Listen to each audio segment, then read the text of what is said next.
Sword of omens, give me sight beyond sight.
For the first time in history, a woman has gone into outer space. And from the crew of following, we close night. Good luck, a Merry Christmas, and God bless all of you on good earth. All engine running. Liftoff. We have a liftoff. It's one small step for man. One giant leap for mankind.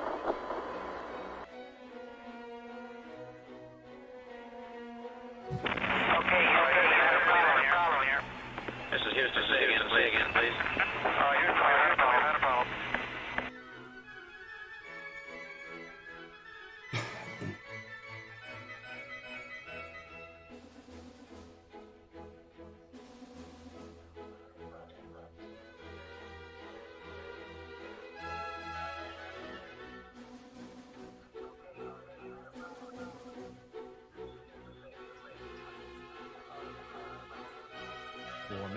Start T-minus 6, 5, 4, 3, 2, 1, and liftoff. Space Shuttle Discovery, Hubble Space Telescope. Window on the universe.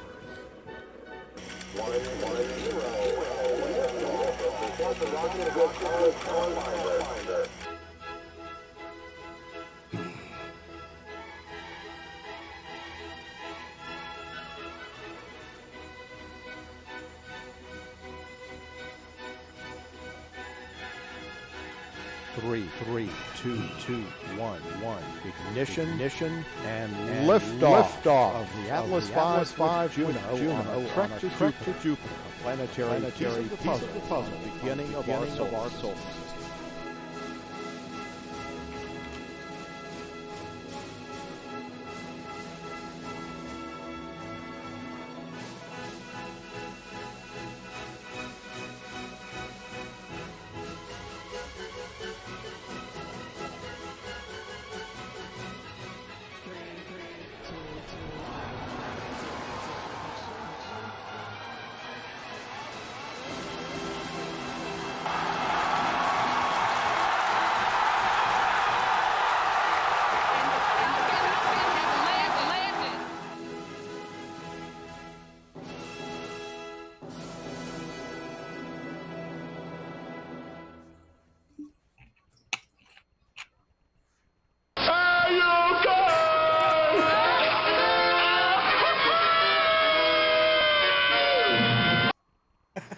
Fucking hell. Well, that was random. How about SpaceX, though? What the fuck? What up, y'all? Welcome to Between Two Props.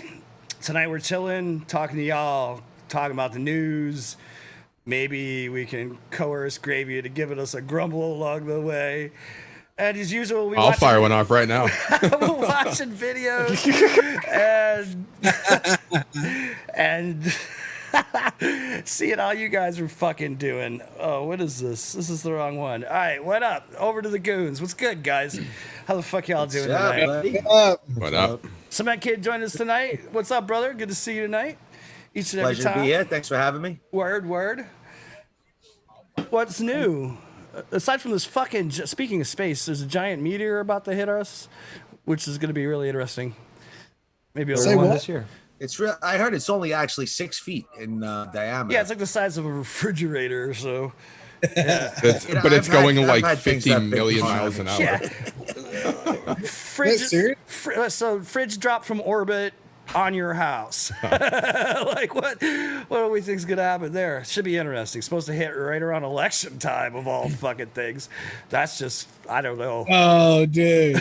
I don't want to talk about that, but fucking yeah. How about that coincidence? Fucking refrigerator, Crazy, man. Refrigerator from orbit. I hope they file for an auth. Yeah, right. Before we get going, I want to give a shout out to the Houston, Louisiana, New Orleans, that whole area down there where they got a big ass hurricane coming in. So if y'all in down there and they've told you to evacuate, get the fuck out. But anyways, shout out and hearts going out. Stay safe down there, y'all. Wombat is in Mississippi. He's pretty north, but we got lots of friends and family down that way. So. Keep everybody in your thoughts. Other than that, yeah. So what happens like when a refrigerator just drops from orbit? Does it burn up? They said it will have an impact if it hits us. It will have an effect. Yeah, it's like a nuke. Confetti hitting the ground, dude. But there's like a 0.4% chance or something like that. But that's actually pretty big in relatively speaking. Astronomical terms. Yeah, I mean. What's fucking private island FPV? The election will probably have about the same impact. Crazy thing is the election. It's supposed to hit the day after the election. It's supposed to I thought it was the day before. Right. I know it's within a day's time frame of the elections. Which good lord, 2020, 2020 all the way. It's just like. But the funny thing is like, every election, there's always the giant meteor. Like this year, it's a giant meteor 2020. Please end it already. And it's like, there's actually a fucking meteor hitting. Like, it's just like, wow. I don't know how much more surreal all this shit can get, dude. It's just insane. I was actually trying to look up how many private telescopes would have access to its actual trajectory because they're saying it's a 0.4 chance. I'm not jumping into conspiracy theories and everything like that, but who is around to actually prove that it's actually that percentage? Because if it was more than that, I don't think that they would say anything. It's kind of similar to the plot of, Independence Day, Armageddon, where they wouldn't want to create mass hysteria. They would not tell us if there was more of a 0.4% chance, and certainly not where it would hit. There was one that went by recently that they missed. They didn't see it till it literally passed within 2,000 miles of the Earth, and fucking they missed it. They didn't see it till it was already close. Went by. Yeah, that's pretty damn close. Yeah, and everyone fucking completely missed it. And actually, the other interesting thing, while we're on the topic of space, this is not a space blog or a podcast, but. What about the repeating signal that they keep seeing? The fucking anomaly. Have you guys seen that? That the signal repeated again, just like I read it yesterday, I think. Yesterday, day before. There's a signal that they keep. It's like a radio. It's a magnetic anomaly. I don't remember what the hell the name of the signal is. It's a short radio burst. I think that's what they call it. SRB. And there's one that has been repeating. Genius. Wow. Have you guys caught that? Really? No. Yeah. So apparently, I hadn't heard about that yet. So I mean, these things can be created by things like pulsars and things of that nature. But this one has them pretty interested. So if I bump up my crossbar to like 2 watts, you think I can pick it up? Maybe you can pulsars. Yeah, pulsars. Fast radio burst, yeah, Enoch, yep. Yeah, I figured Enoch would know it. Nope, is it ghost testing? Yes, they're testing fucking the ghost control link. That's what it is. So what exactly do they think? What is the theory of what it is? Well, I mean, theoretically, obviously anything that is repetitive could be made by someone. All right, so that's why they look for those particular types of radio bursts, right? And because obviously, if we're trying to communicate with other world life, there's got to be some form of transmission, right? So they're constantly using the radio telescopes, scanning for this shit, trying to see if there's somebody else out there, just got his ham license or his crossfire on another planet and fired it up, whatever. But that's literally what they're looking for. But then they have to try to weed out like naturally occurring phenomena, and that's where it gets fucking dicey. Does it take 2 weeks for the signal to come back from wherever it is? It's definitely 2 weeks. 2 weeks. 3 weeks. Packets left and right. LQ's fucking down to 3.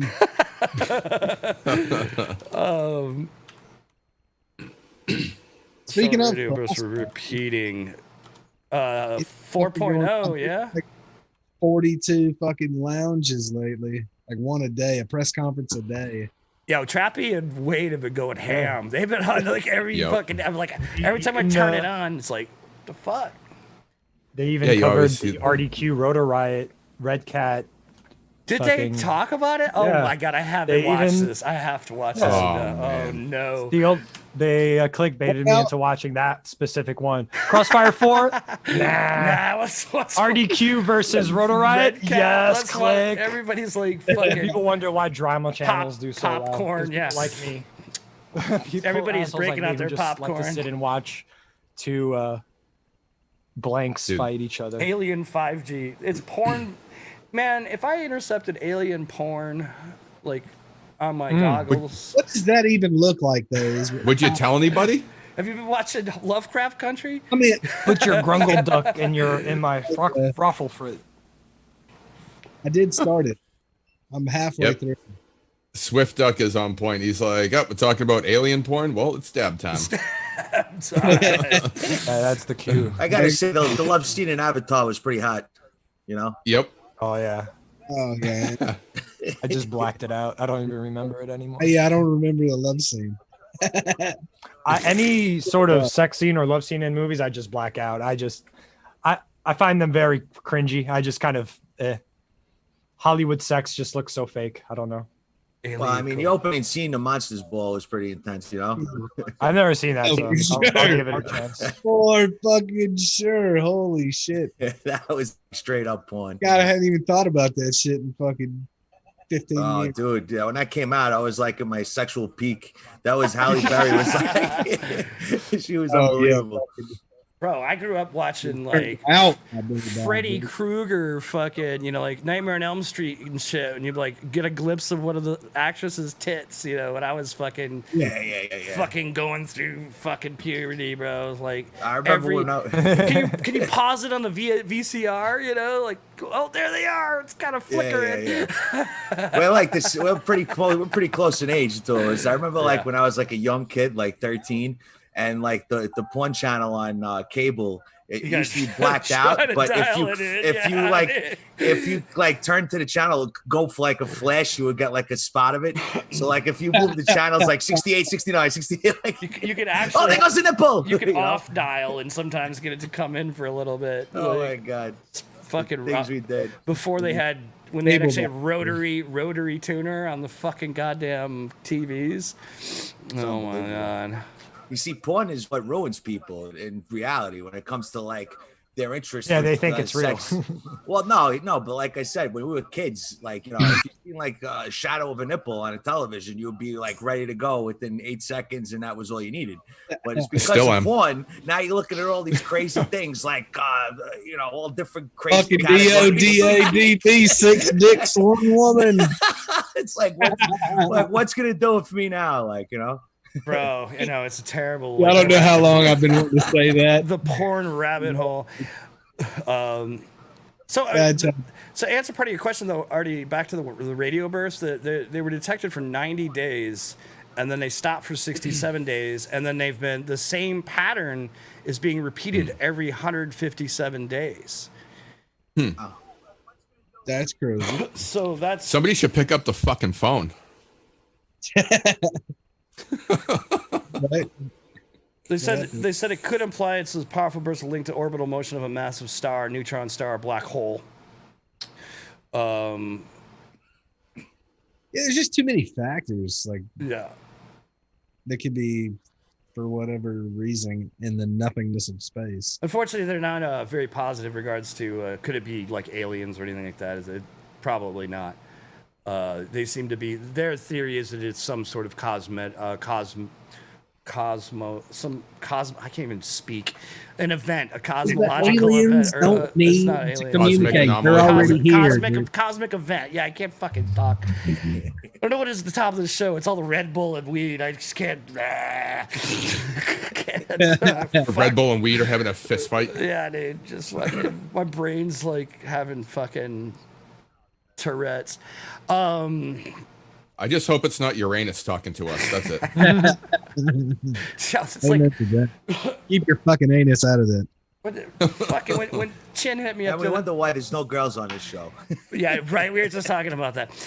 We had to do. We do need to get some girls on, like a girl to come on the show. Have we had a girl? No, let's keep on talking the show? about pornography and alien fucking. We got some. That'll really get them to watch. Fucking sausage fest up in this bitch. Fucking somebody texted me with needing tuning help with their Cinewhoop because they said it was shaking like oh Jesus. It was such a bad Michael J. Fox. Yeah, or Michael something? J. Fox. Yeah. That man is an angel. How dare you? I was like, goddamn. Back to the Future, motherfucker. Back to the that could have been our Terrence. Greatest trilogy ever. They filmed 2 and 3 together. It was supposed to be one movie, but it was so much they were just like, let's just make 2 movies. It's because it's genius.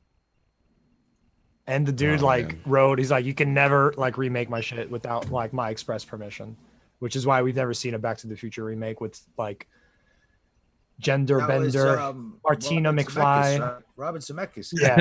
Yeah. 608 says Uranus is wet. Yeah, well, I guess Ben Shapiro's never going there. Mud butt. That's what we call gig butt in the industry. That's a medical condition. That's what fucking baby wipes are for. Baby wipes and Gold Bond. Do you remember what chips was it? There used to be a brand of chips like Wise chips or something like that, and they had a warning label on that said you might get anal leak. It was like olefin. Oh, it has okay. It's it has like that additive. What was coloring? That? There was red number 5 or something. I thought it was. No, yellow 5 was Mountain Dew. No, I thought it was the Air Mist. I don't think it was. He said Mountain Dew was caused. So notice we moved from we moved from begging aliens to anal leakage. To anal and now leakage. we're still wondering why there's no girls here. Right.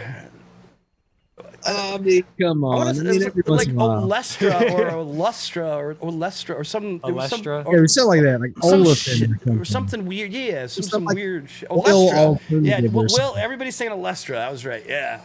I like my good old fashioned asbestos drinks. I think it's all hype. Asbestos isn't that dangerous.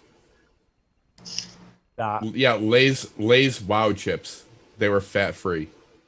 That's what it was. It was fat. But not it cancer. It was something to make them fat free. Fat free, cancer filled. And it would give you anal leakage. Yeah, it was. I remember that. Yeah. I mean, hey, top of like anus cancer. You're losing weight at that point, dude. Actually, I think it's worth it. Unruly. If you need to read an MSDS sheet for a bag of fucking chips, just get different chips.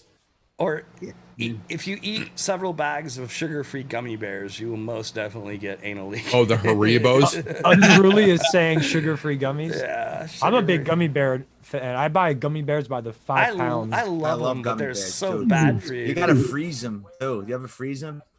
No. I I eat them too fast enough to freeze them. A 5-pound bag does not last. It makes them like everlasting gobstoppers when you freeze them. You know? No shit. You stick little fucking toothpicks in them and like spear them. That'd be cement fucking candy with fucking cementkidd. You learn something new every day. Yeah, you got to see what my wife does. I mean, she actually does this new thing now. She's seen it in probably the city or one of the dumb shows. But she freezes coffee. She makes coffee ice cubes Did you ever see that? Ooh, No, Dude, that they're sounds good. disgusting. No, I haven't though. seen They're not this even shit. good. They're horrible. Yeah, They're I've been not good at terrible. all. Chris Since we Penn was talked just about, talking about doing that gummies. too. Freezing coffee? Yeah, and you make Coffee, ice cubes. Ice cubes, dude. Yeah. Chris Penn lives in a I'm not- basement, and he's afraid So of what do you getting, put it in, getting is my question. scanned. You put it Just in use- coffee, but just so the ice doesn't dilute the coffee, you would use that instead of That's regular bad. ice cubes. You know. Big shout out to Chris Penn. I don't know. I don't think he really joins us, but I don't think he's. Dang. Is he connected to the internet outside of making funny comments on Facebook? Maybe. He's That's in what background Facebook's his videos. for. Oh yeah, yeah.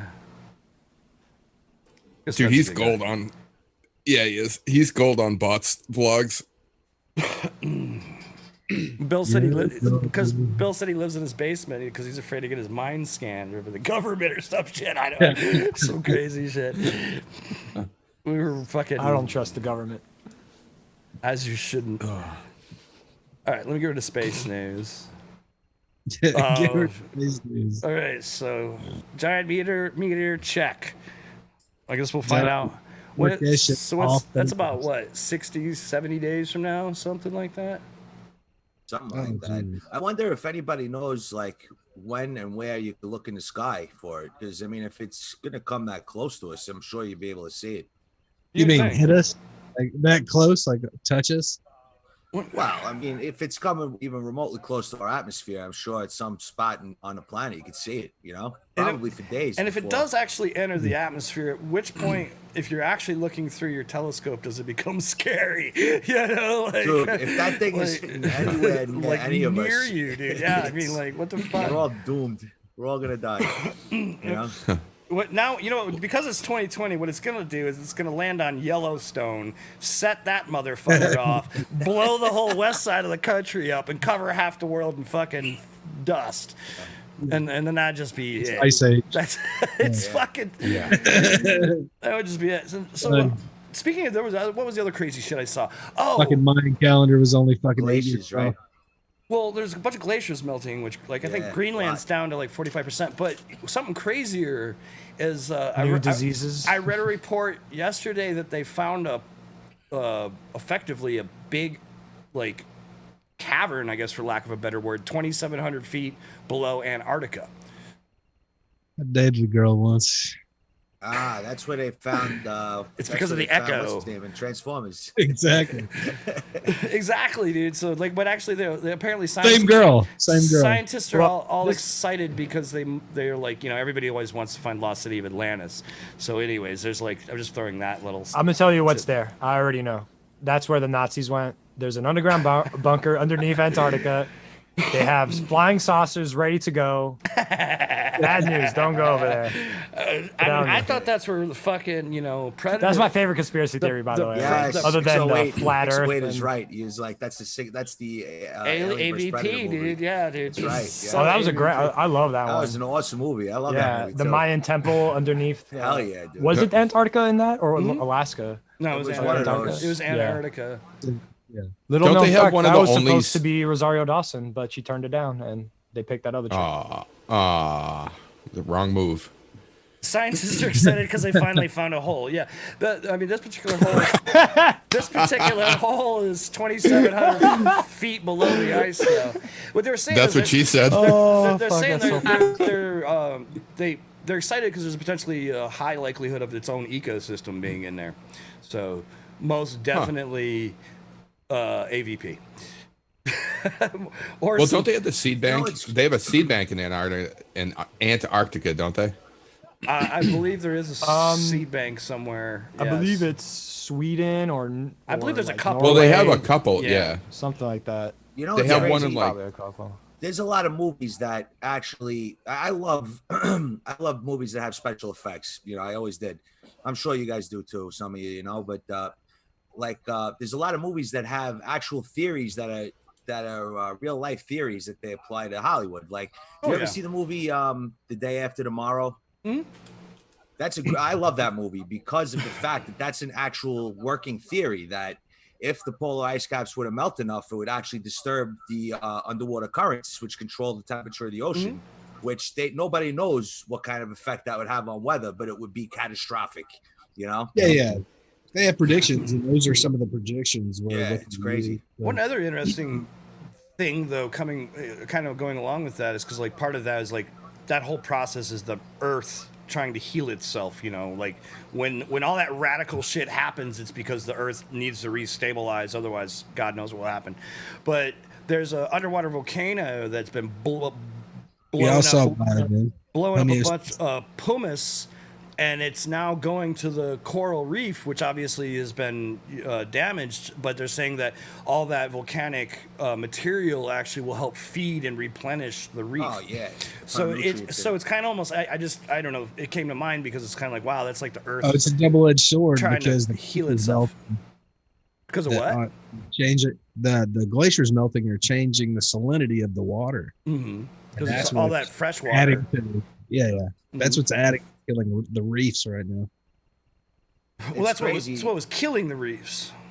You guys were actually talking before about the city of Atlantis. I actually, I don't remember if I watched the show or if I read it in a book about the going theory on how it disappeared was actually because of the Ice Age. I forget which body of water it was, but one of the theories is that a large body of water, because of the last Ice Age, was choked off by a glacier, and it was choked to the point where when the glacier actually melted, it made the sea level rise at an exponential rate that literally just wiped the whole city out almost instantaneously within like a day or two, you know. And they had an underwater discovery. I forget what it was. It was some sort of new submarine that they were using for underwater exploring, and they found a coastline that was like 600 feet underwater, and it was actual tree trunks, and it's proof that there was a different water line. Yeah, you know, and they're thinking that if they could follow this coastline for a long enough period of time, that it'll lead to a major civilization at some point. Fucking at that time. So they're talking about the happening in the chat, which is like it is 608. It's like Marky Mark fighting trees. Yeah, that one. I refused to watch that movie. My girlfriend watched it, and then I asked her, what'd you think about it? And she was just shaking her head. She didn't really say anything the rest of that day. She was just like, what was it? Yeah, there was a couple of movies that were pretty bad. You know what movie I liked, though, that was bad, but I just loved it, was The Knowing. Did you ever see The Knowing? Oh, yeah. No, I think I put that with right next to The Happening. Anything that's and something, I usually skip. Yeah. But same thing. But that was aliens and the end of the world. We watched a movie called Planet Raptor. The graphics were so bad we turned it off in like 10 minutes. Oh man. Now that's a Planet Raptor. Yeah, it's like some sci-fi made-for-TV movie. I don't know how we got on the topic of. I am really curious, though, like if what's under all the ice in Antarctica, because there are definitely theories, that it could have probably been the impact civilization there. Because I always get down that rabbit hole too. It was like, how old are the pyramids? Because some theories are they're way older than what. I'm not getting into this topic because I will just go on forever. Dude, they're saying that there's water damage from oceanic water damage on the Sphinx, on the pyramids. Yeah, it's crazy. On the Sphinx, Sphinx. I agree with all of that. I want to go power loop or orbit the Sphinx. Yeah, no shit. How fucking dope would like that you see The Fifth Element, like the beginning of that movie, that actually really happened. Yes. Aziz, wait, light. Aziz, light. Wait. Did it really? No. I don't know. Yeah, giant robots. Remember it. They found giant robot bodies in Egypt and they covered it up. Hey, I'm not dismissing anything if I don't see it. I mean, if you want eyes. crazy Egypt stuff, I'll tell you a crazy thing. But this is not that type of podcast. The Anunnaki or whatever, Paramount. We're gonna have to elaborate on this later. Nubro or whatever. What's the name of the planet? The planet Nebula. Nibiru. That's right. Nebula. Cadix Nebula. I'm a conspiracy theorist aficionado. I love Nebula. So I don't want to get started. Well, like one dude was dynamiting the main pyramid at one point when they were trying to explore it. He actually was blasting into it because they weren't making progress and shit. So he's like, "Fuck it, I got a whole cart, pulled by oxen with it's dynamite. You guys want to get into this bitch or what? Dude, it's like Vice said though. If we could talk I could talk for hours about the pyramids, dude. I mean, Yeah, I might just hit you the up, Egyptian- Cement Kid. We might just do a Yeah, fucking dude, I love that. Egyptology fucking show. Oh man. So speaking of mysteries, does anybody know what the fuck's going on with Fet Tech? I believe anybody in chat maybe. Well, Cement Kid's still waiting for his thing, right? I'm waiting since the first week of June. I ordered mine, and we're going on September next week. Yeah, that's I'm longer waiting than I the waited for my 45 tank. amp. Yeah, Yeah, and no, they keep I- on telling me next week, because No they're trying worries. to stop me from asking for a refund. I think, but I want it, so I'm not gonna, I'm gonna wait. So hopefully, it's Well, not like there's all super kinds green. of shit that's out of stock. Like all kind of PCB based stuff is out of stock, like everywhere. So it's I mean, even I know fucking nuts. TBS. That's why I can't find PCBs. TBS. Because I wanted to was- do a single ESCs. Go ahead. I was just saying, TBS was, like with Fusion, they were having a hell of a time trying to keep that the demand, the supply for the demand on that stuff. I think Yep. I think generally speaking that there's, a few people at one point were asking me, were like, "Can you get ESCs right now?" I'm like, "Yeah," but Oh shit! Easy says he has 3 of them. 35 easy. and 45 Dude, amps. I will pay anything you ask for the 45 if you mail it to me. Not anything, but it's a FetTech. What is it? What is it? It's a 4N1 FetTech 45 amp 4N1. Is that Yeah, what it is? they run KISS, Yeah. right? Those are. Yeah, yeah, it's got kit Well- pass through. 608 got his Flywoo Explorer the other day. Nice. Yeah, he was telling me the other night we were. Yeah. I think it was the night I was helping Mike Chin tune. He was texting me fucking about DHL. We were talking about DHL.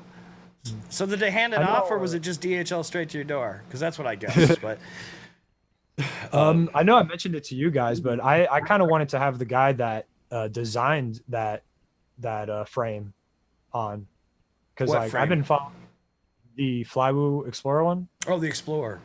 Yeah, it's kind of designed by kind of like how that What's the guy's name? Dave C or Dave _C. Mm. But like I followed him on Instagram, and like the second I saw that, I was like, oh, this is so pretty. This is such a great quad. And I looked at it like maybe a year and a half ago, and then a year and a half later, the design got picked up by Flywoo, and they made like very minor modifications, and then they're like, hopefully he got a piece, because it does say inspired by Dave C on it somewhere. I don't know if 608 can confirm that, but I saw a couple of pictures. They handed off the Speedy B delivery. Have you flown the fucking thing yet? Me? No, 608. Yeah, I'm sure he has. He said it was rad. I imagine it looks rad, but it flew rad. I don't think he. That's what I have. He didn't tell me he Appliances where I flew order it from. last night when I was streaming. So that's why I'm asking. Oh, I mean, today was another day. Mm-hmm. I haven't. awesome. I haven't flown it yet. Wah, wah. Okay, I was wrong. Oh, you know so something, man? it's rad. Easy was saying Defiance has them, and DHL confirmation should be coming. I actually got a DHL confirmation today, but I figured it was for one of my RC car parts. But you know what? Maybe it's from them. I got to trace it now. That'd be awesome, dude, because I want to get up in the air. The with plot that thing on it. thickens. Yes. Yeah, I had the 35 amp. I flew it for. I did a whole build video on the remix. The Oh remix shit! V2. Yo, shout And out. Sorry, continue. I'll be right back. I flew it for about a month, and it was awesome, dude. It's super smooth with that sine wave technology. It's just it's awesome. I mean, I don't know if it was just in my head, but it just felt so smooth. But I blew it up, and I never replaced it until I got the 45 amp, which I'm still waiting for. So I'm excited for the New York guys. My homie fucking Super Deluxe hooked us up, so I got some fucking. Oh, nice. Yeah, I got some. Oh. That's awesome. You got some? Yeah, Okay. dude. Yeah, he sent it to me. Oh, Yeah, upside I got down. So I was gonna Well, make also for the Massachusetts guys too. Ah, yeah. Damn, Super Deluxe. So I wanted to I shout. just got mine today. Yeah, shout out. He He was- keeps making Thanks, me bro. wanna. I keep wanting to do stickers. Everybody's coming out with all these cool stickers. I just got another 100 Goon Squad stickers too, because they were. I want on- to get some Goon ones, but I want to get like really really small. So I keep getting a 3-inch because they're on sale. Yeah, That's- I'd rather spend a little bit more, but I really like smaller ones just for me. That's what she said. And obviously, they make my other things look bigger in comparison. Fucking. Yeah, Super Deluxe hit me up. It was like, I'm gonna send you some stickers. I'm like, cool. Text coming by tomorrow. I got this fucking envelope, and I was meaning to actually say thank you to him yesterday, and I got this envelope yesterday, and it's like, it was fucking thick. I was like, goddamn, it had like three or four stamps on that shit. I was like, goddamn, doing me proud, son. And then I saw how these are not small stickers. I was like, No, they're bumper sticker style. I was like, goddamn, bro. That's gonna take up my entire row of like. I've been putting stickers on my like little thing. Oh, that's cool. That's perfect. I'll put that. I on my actually table. just blacked out my bedroom window with 6 of them.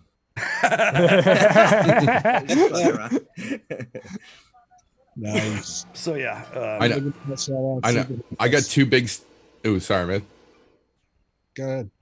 Oh, I was Do I gonna have a say tumor? the two biggest stickers I got.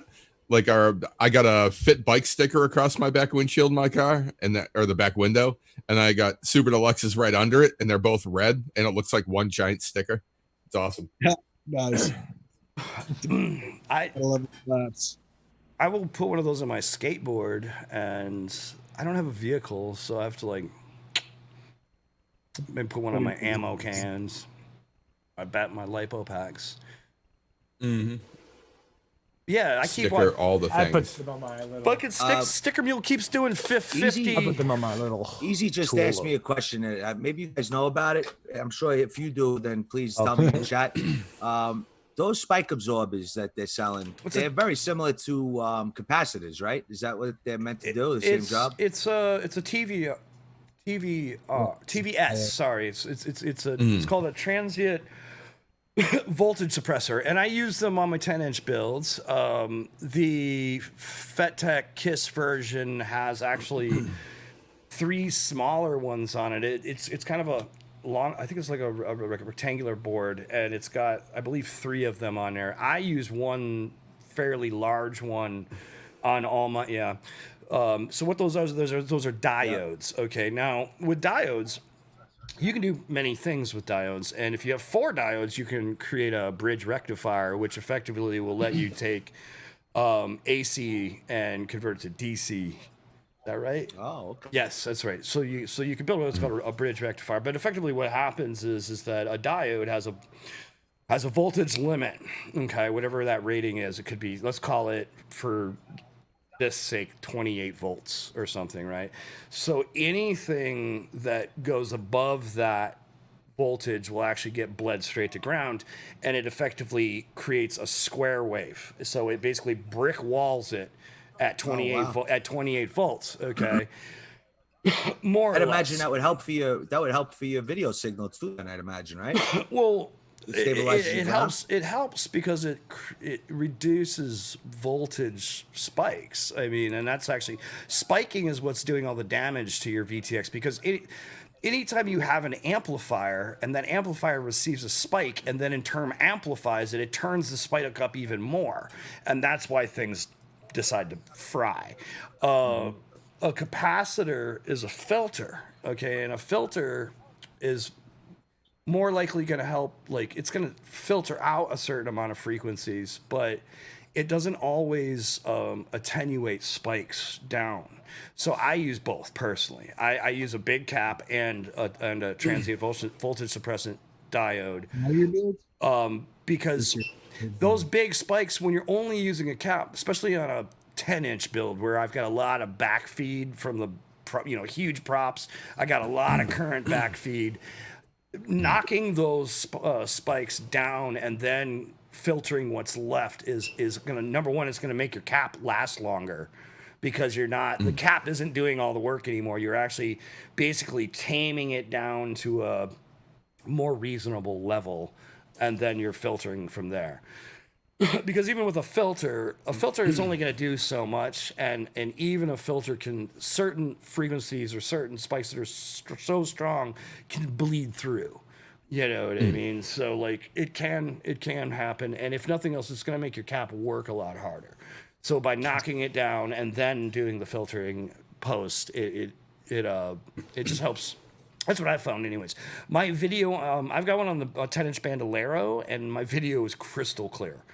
It's fucking freaky clear, actually. That's awesome. Yeah. That FETEC spike absorber, it's a TVS, and it's got the through holes for a cap as well. Yeah. So like in this picture right here. So I mean, you can run a cap and the TVS on it. Mm-hmm. So it's pretty nice setup. Awesome. Yeah. Yeah. I wouldn't run a 330 on a 6S though. No, yeah, you do 1,000, right? I usually do 1,035 volt on my smaller, excuse me, on 5 and 6 inch, and maybe I don't have any 7-inch to speak of, but on 5 and 6 inch I use a 35 volt, but all the big rigs I run 50s.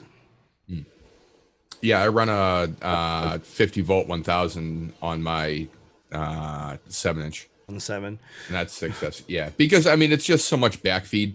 Like the bigger the prop, the more backfeed you're gonna have, pretty much. I mean, like you just explained. So I err on the side of caution and overkill the fuck out of it. Have you seen the Rush Power Board? Man, the Rush Power Board, I haven't really paid much attention to it, to be honest, but I use like the Cherry antennas, and I got one of the little 20x20, the newer Rush Tank VTXs, man, and I fired it up. Those are great. I fired it up on the 8S rig, dude. CementKidd, I think, was there at the park, and I was hover testing the 8S rig, and the fucking thing blew up. And really? Yeah, and I never got to fly it, so I literally brought it home. Actually, that was Acon too, right? Wasn't it Acon ESC? Something? No, that was APD. That was the 8S rig. So I was feeding. The VTX blew up. Yeah, it died. The VTX blew up. It died. Wow. It died during. Yeah, I haven't lost. I'm not going to jinx myself. When we were at. Were you running Highland 8S Park? on it? No, Vince. I know you're the fucking. How dare I question the master? He's like, nice. No, so I was running it off the 12 volt rails off the APD PDB. Gotcha. So the PDB has 12 and 5 volt rails. Is it too many amps?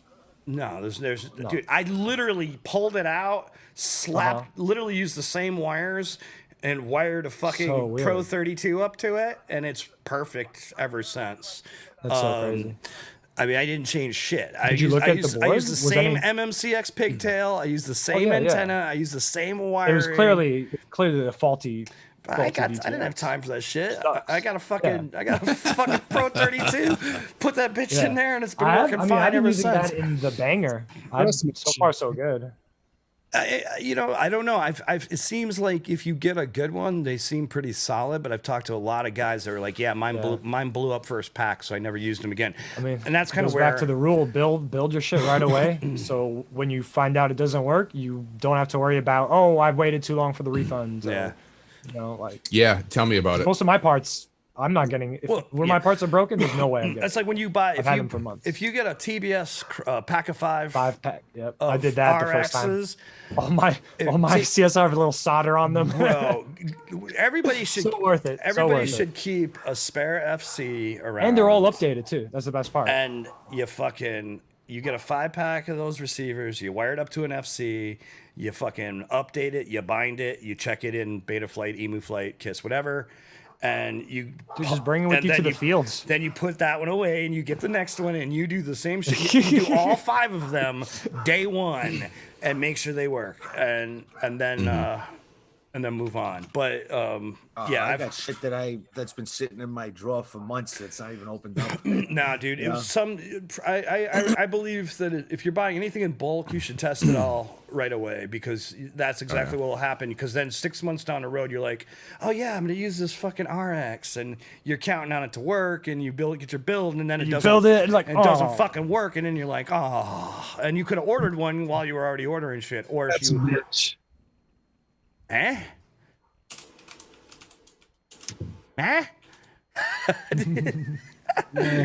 Will Brown's got a good point right there. Beta who? Never heard of her.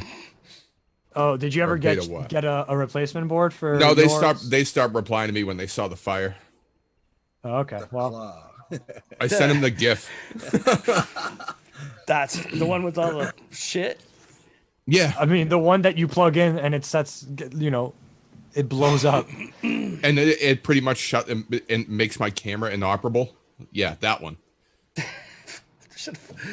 It's like all I want to do is fly this fucking what is it? The Stan FPV. I just wanted to try that out to fly my my GoPro around. I can't do that though.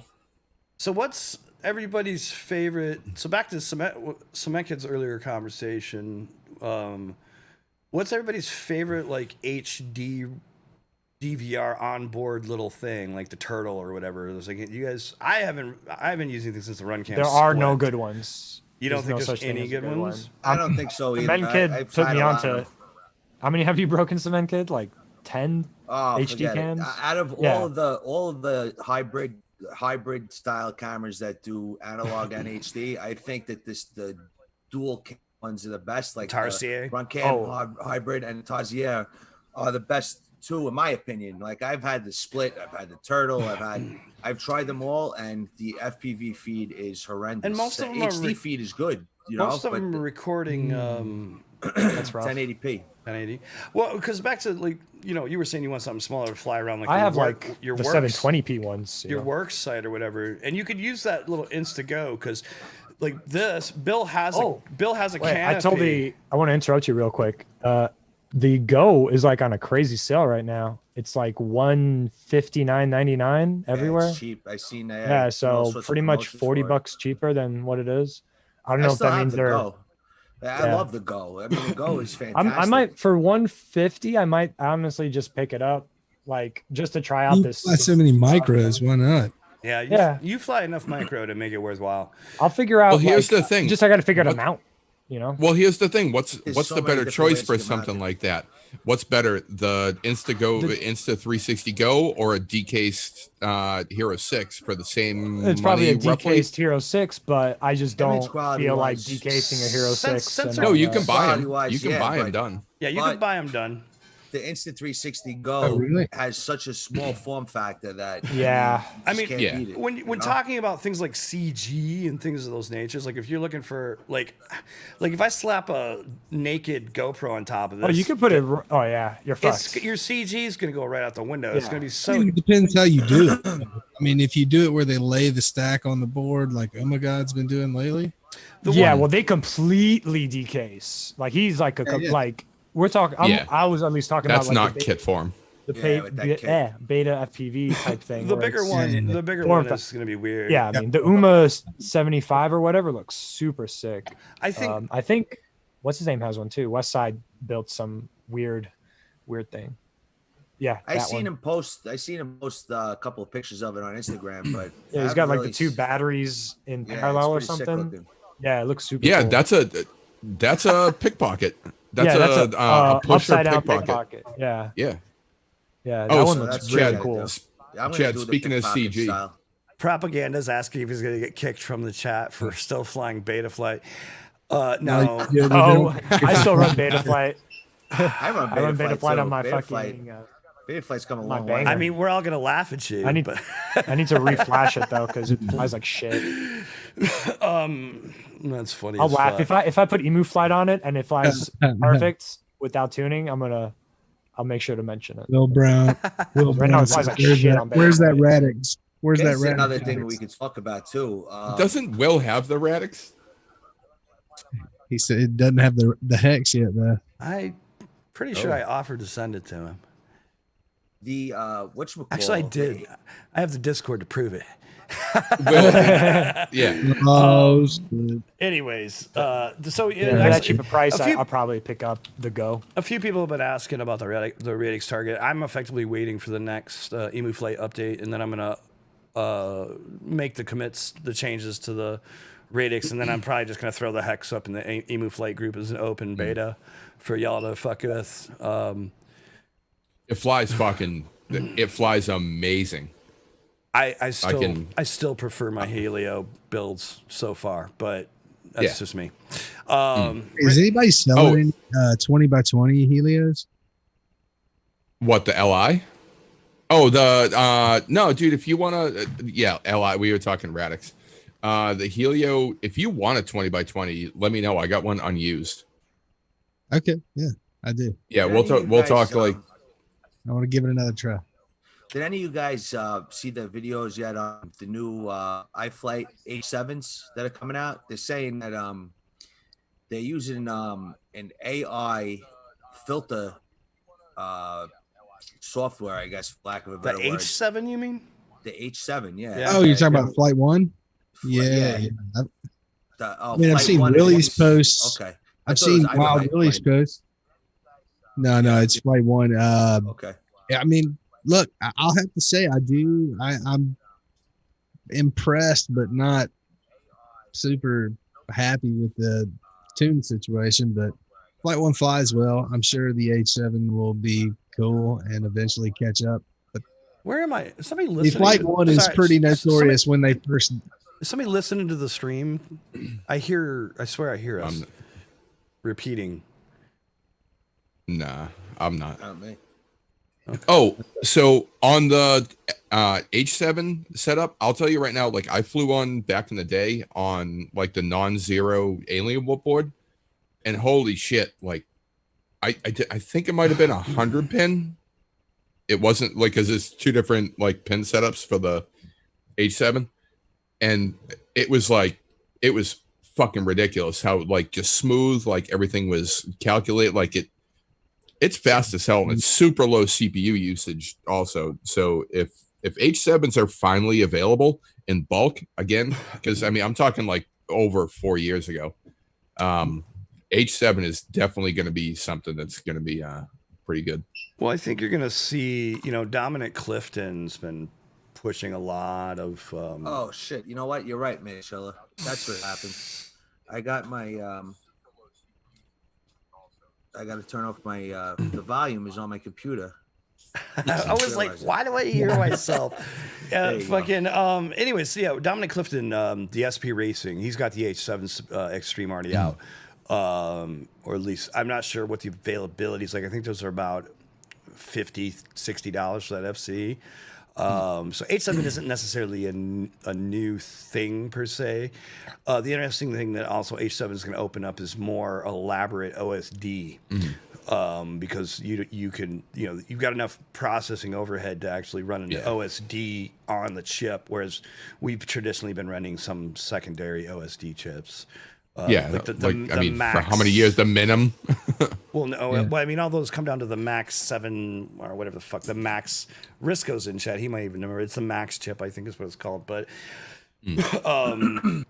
yeah, and that's like where companies like some companies out there, I believe Newbie Drone and a few other have actually got a couple custom chips, and I believe, I'm not even sure, I don't even remember off the top of my head what the hell's on the Radix, but they're all variations of that same Max driver. But anyways, ultimately you'll have more processing to do things like, interesting OSD. You'll have, AI filtering. I mean, what is AI filtering? I mean, the reality is they're not running a real artificial intelligence engine on this fucking thing. They've got a nice predictive filtering algorithm that's probably very reminiscent of the Coleman.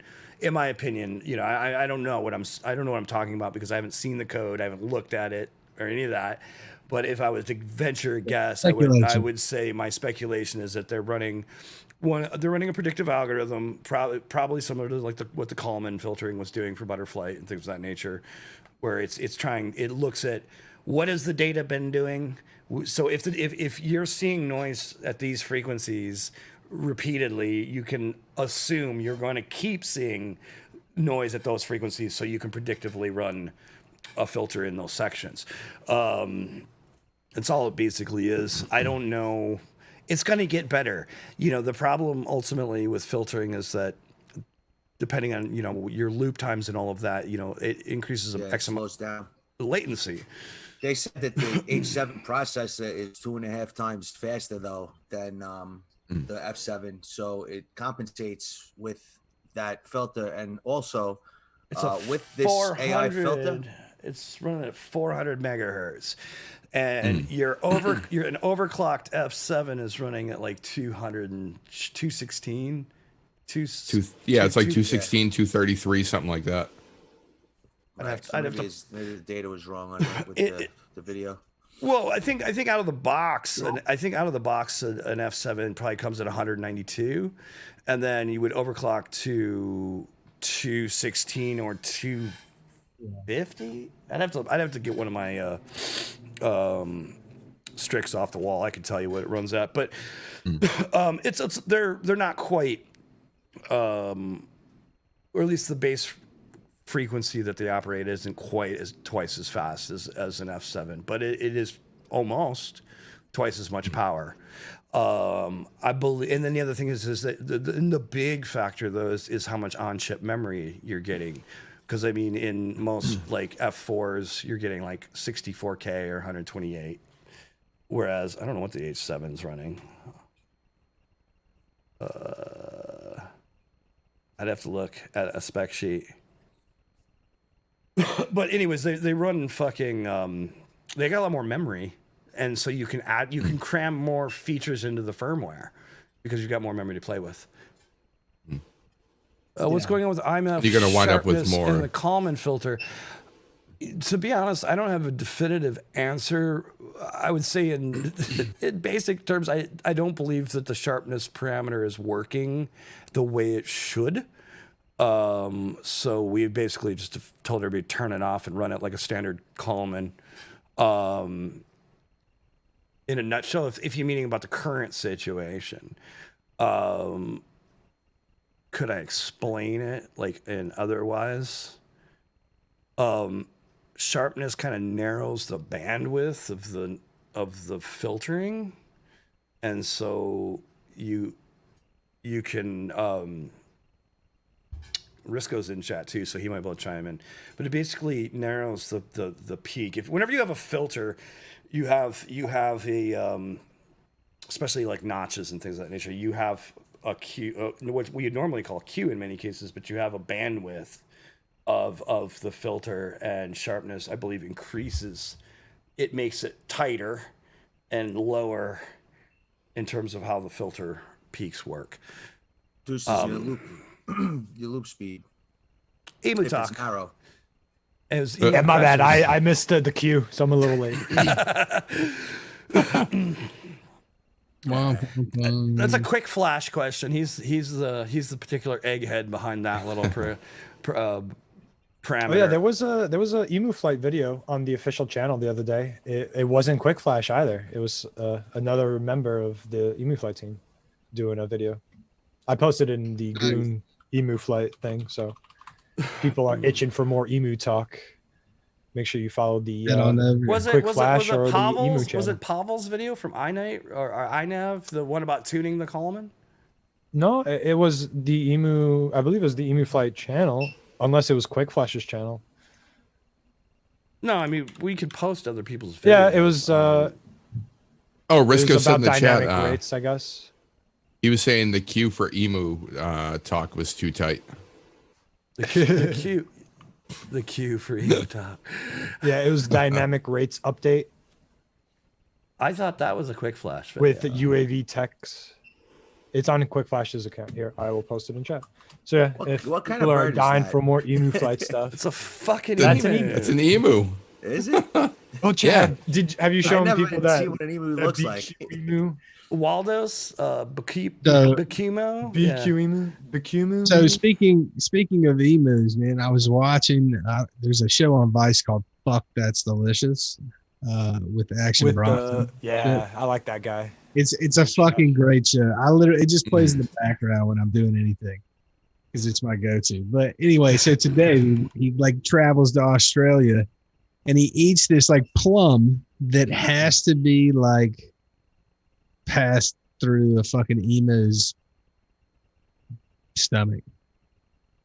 So like they harvest it out of their shit. Yeah, they do that with coffee, but not Yeah. emus. But they do that with coffee. They should do it with emus. What is that coffee, dude? I don't even remember. It's Hawaiian it's coffee or it's something, right? yeah, it No, comes out it's of Ethiopian. this one they do with cats, Pigs. and then I think Pea. there's another one with bats Coffee too. pea. This is Weird shit. Joel's handiwork. Although he made a blue version, but I think he fucked it up because I saw white on the edges. The white version's the white version's the best because I- it hides the white. Yeah. I can clean it up for him if he doesn't want to clean it up. Yeah, I think double A. This I is the think kind it of is shit I do cats all day. and cat shit and coffee. Hey, Will the Brown, Kopi we need to talk to you more. Iwanka. What's this frame hitting the streets, dog? So What? the coffee we're talking about was called Kopi Waka, and it's made from civet feces. It's the most expensive coffee. They eat the beans and then they partially digest and poop them out. The kavit is a cat-like creature. Would you drink pooped coffee? Yeah. I drank coffee. If it's that good. tasted like that. I mean, I drink it if it's good As long as coffee. it didn't taste like a butthole. This is what a kavit looks like. It looks like a wombat. Thank you, Easy. So Easy just chimed in regarding Strix F10s. They actually get the Strix F10 gets clocked at 240. That's its top. That's its top speed. That's its overclock or a base clock. That's the clock on that board. Actually, that Oh, board, no shit. that, when you flash that board, that good? it is default to 240. I mean, a F4 is like 168. And what's an Yeah. F7? Base clock I think is 192 or 216. Oh, so this is like way more. The H7 runs at 400. So like I said, it's just Oh, okay. That's pretty great. Yeah, you can have all the fucking UARTs because it's Yeah, you like can have super everything on fast there. and all the memory. All right, I found that video that I was talking about, and it is. Let's see, Wild Willie is the one that put it out. Wild Willie put out the video, and it is. so the RAM of the H7 is 1 megabyte. Is it and the has, most recent? And it has 128K, whereas most of your boards have 64. You're right. It's a Flight One. Yeah, Flight One's been doing the H7 100 pin. He's doing the Yeah, dual. 500 megahertz lightning flight controller. They clocked it at 500. Yeah, this is. So that would probably be like overclocking. Either that or they're just hyping it up. Wouldn't be the first time. Embellished a little bit. What do Right? you think with everybody moving to plugs instead of solder? I think solder that they're gonna have points? a. That's crazy. I think they're gonna That's have a just crazy. fucking ludicrous amount of failure rate. Is what I think. I think yeah. that they're I gonna. really don't like plugs at all. I would hate go with plugs, no dude. plugs at all. Can we let that fucking barrier to entry die again? Please. I thought they were Yeah. making a board that doesn't have plugs though. I thought they were making one that was all. I hope so. pads. I mean, right now I don't see the option. I That just one's see it. the colors. Oh, what? No more. What? No fucking cricket color? What the fuck? Hey, he's not with them. Cricket's on newbie John. I thought he was on flight. Wait a One still. second. He was for a Well, while. all right. Well, they're dead to me. No, I'm kidding. I'm just a big cricket fan. I know some of the guys were trying to get him on eBay. I have no idea what came of that though. I know Tent and Tent was trying to Just help build him a quad, send it to him, and Right. then have Artemis bitch that you didn't send it to him instead. I told Love you, Artie. I told him we just Propaganda needed, said there is a solder only option. I'm pretty sure I seen that in that video Oh, too. so that's they good. do sell one that's solder only. well, like I said, I would honestly solder the ESC to the flight controller. That would just make my life even better. very first SP Racing F3s had fucking plugs on them, and I broke every single one of them fuckers. And thankfully, you know, the SP Racing also had enough pads that I could make up for it, but I was still reinventing the wheel at one point trying to get my shit to work because I'd broken all the goddamn JSTs off of it. When I build, you know, quads now that have a 4-in-1, and I'm using the 4-in-1 JST. I mean, I use it, and I just make sure I bury it in the quad in such a way that it's unlikely to get hit or snagged or anything of that nature. Yeah. you know, if ideally I'll try to bury it in like the back of the quad, so there's really no way anything's gonna get to it. You know, it's not always possible, but I have broken a couple things, but you know, because I know that so if you didn't do that with the Helios, if you put it on the outside and you snagged it, there was one pad, one from Motor 3 was just weak enough that if you yanked on it hard enough, you could pop that trace and you'd have to try to jump it or some bullshit. And, so I just make sure I can't snag them. I try to keep them buried. Yeah, just fuck a plug. I hate plugs. Give me solder joints. I just wanted to confirm that. Yeah, I mean, he is not sponsored by Flight One anymore. A plug can work. Pilot now. I mean, like, dude. I mean, I've got so many 4-in-1 builds that have JSTs on them that I've never broken them. And I've not had problems with ESCs per se, but man, my first SP Racing FCs. Mm-hmm. Those I broke the shit out of those. Well, not only that, like I had my first like almost lost the quad because the shit just got loose in the air and just fell out of the sky because I couldn't fucking see anything. You know.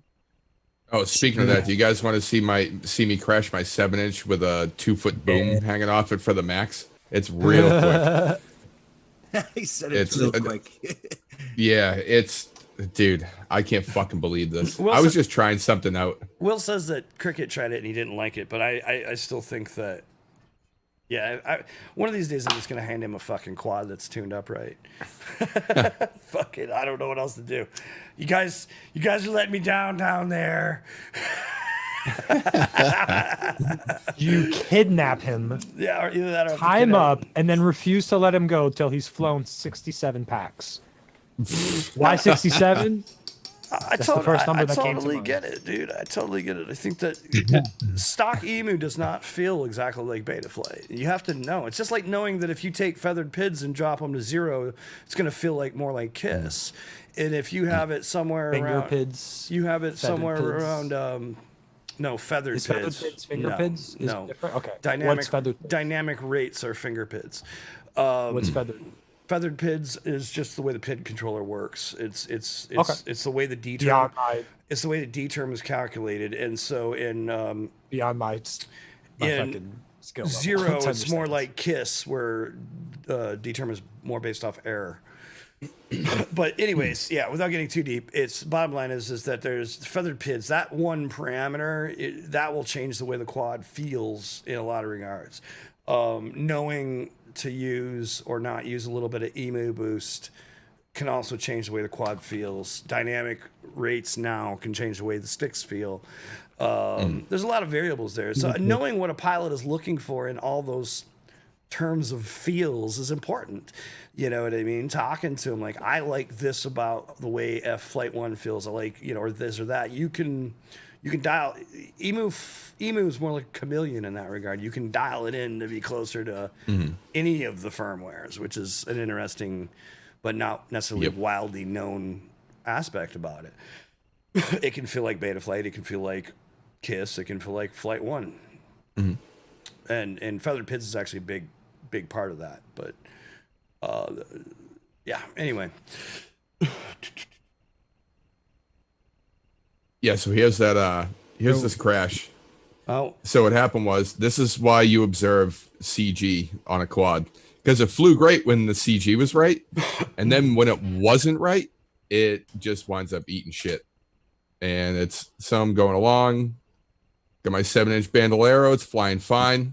Punch out, now you can see the whole boom moved, and it just starts getting hot, getting pissed off, and you'll see in a second what happens. Ah!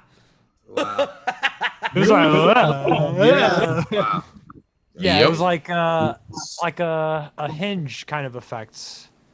Yeah, it had the pendulum going. Yeah, it was like, oh. That was unfortunate. I've lost control of it, Captain. Did you retune it after you mounted the boom on there or no? No need. It flew great until it moved. Who's got time for that? Yeah, well, a lot of times, especially on your pitch, your pitch, you definitely have to change your I term, You know, your I term and your D term. Well, you're gonna have because there's a lot more weight it's getting transferred on. You're gonna have pitch axis. I term problems more than anything because you have a big error. You're creating the exact scenario for what's called I term wind up.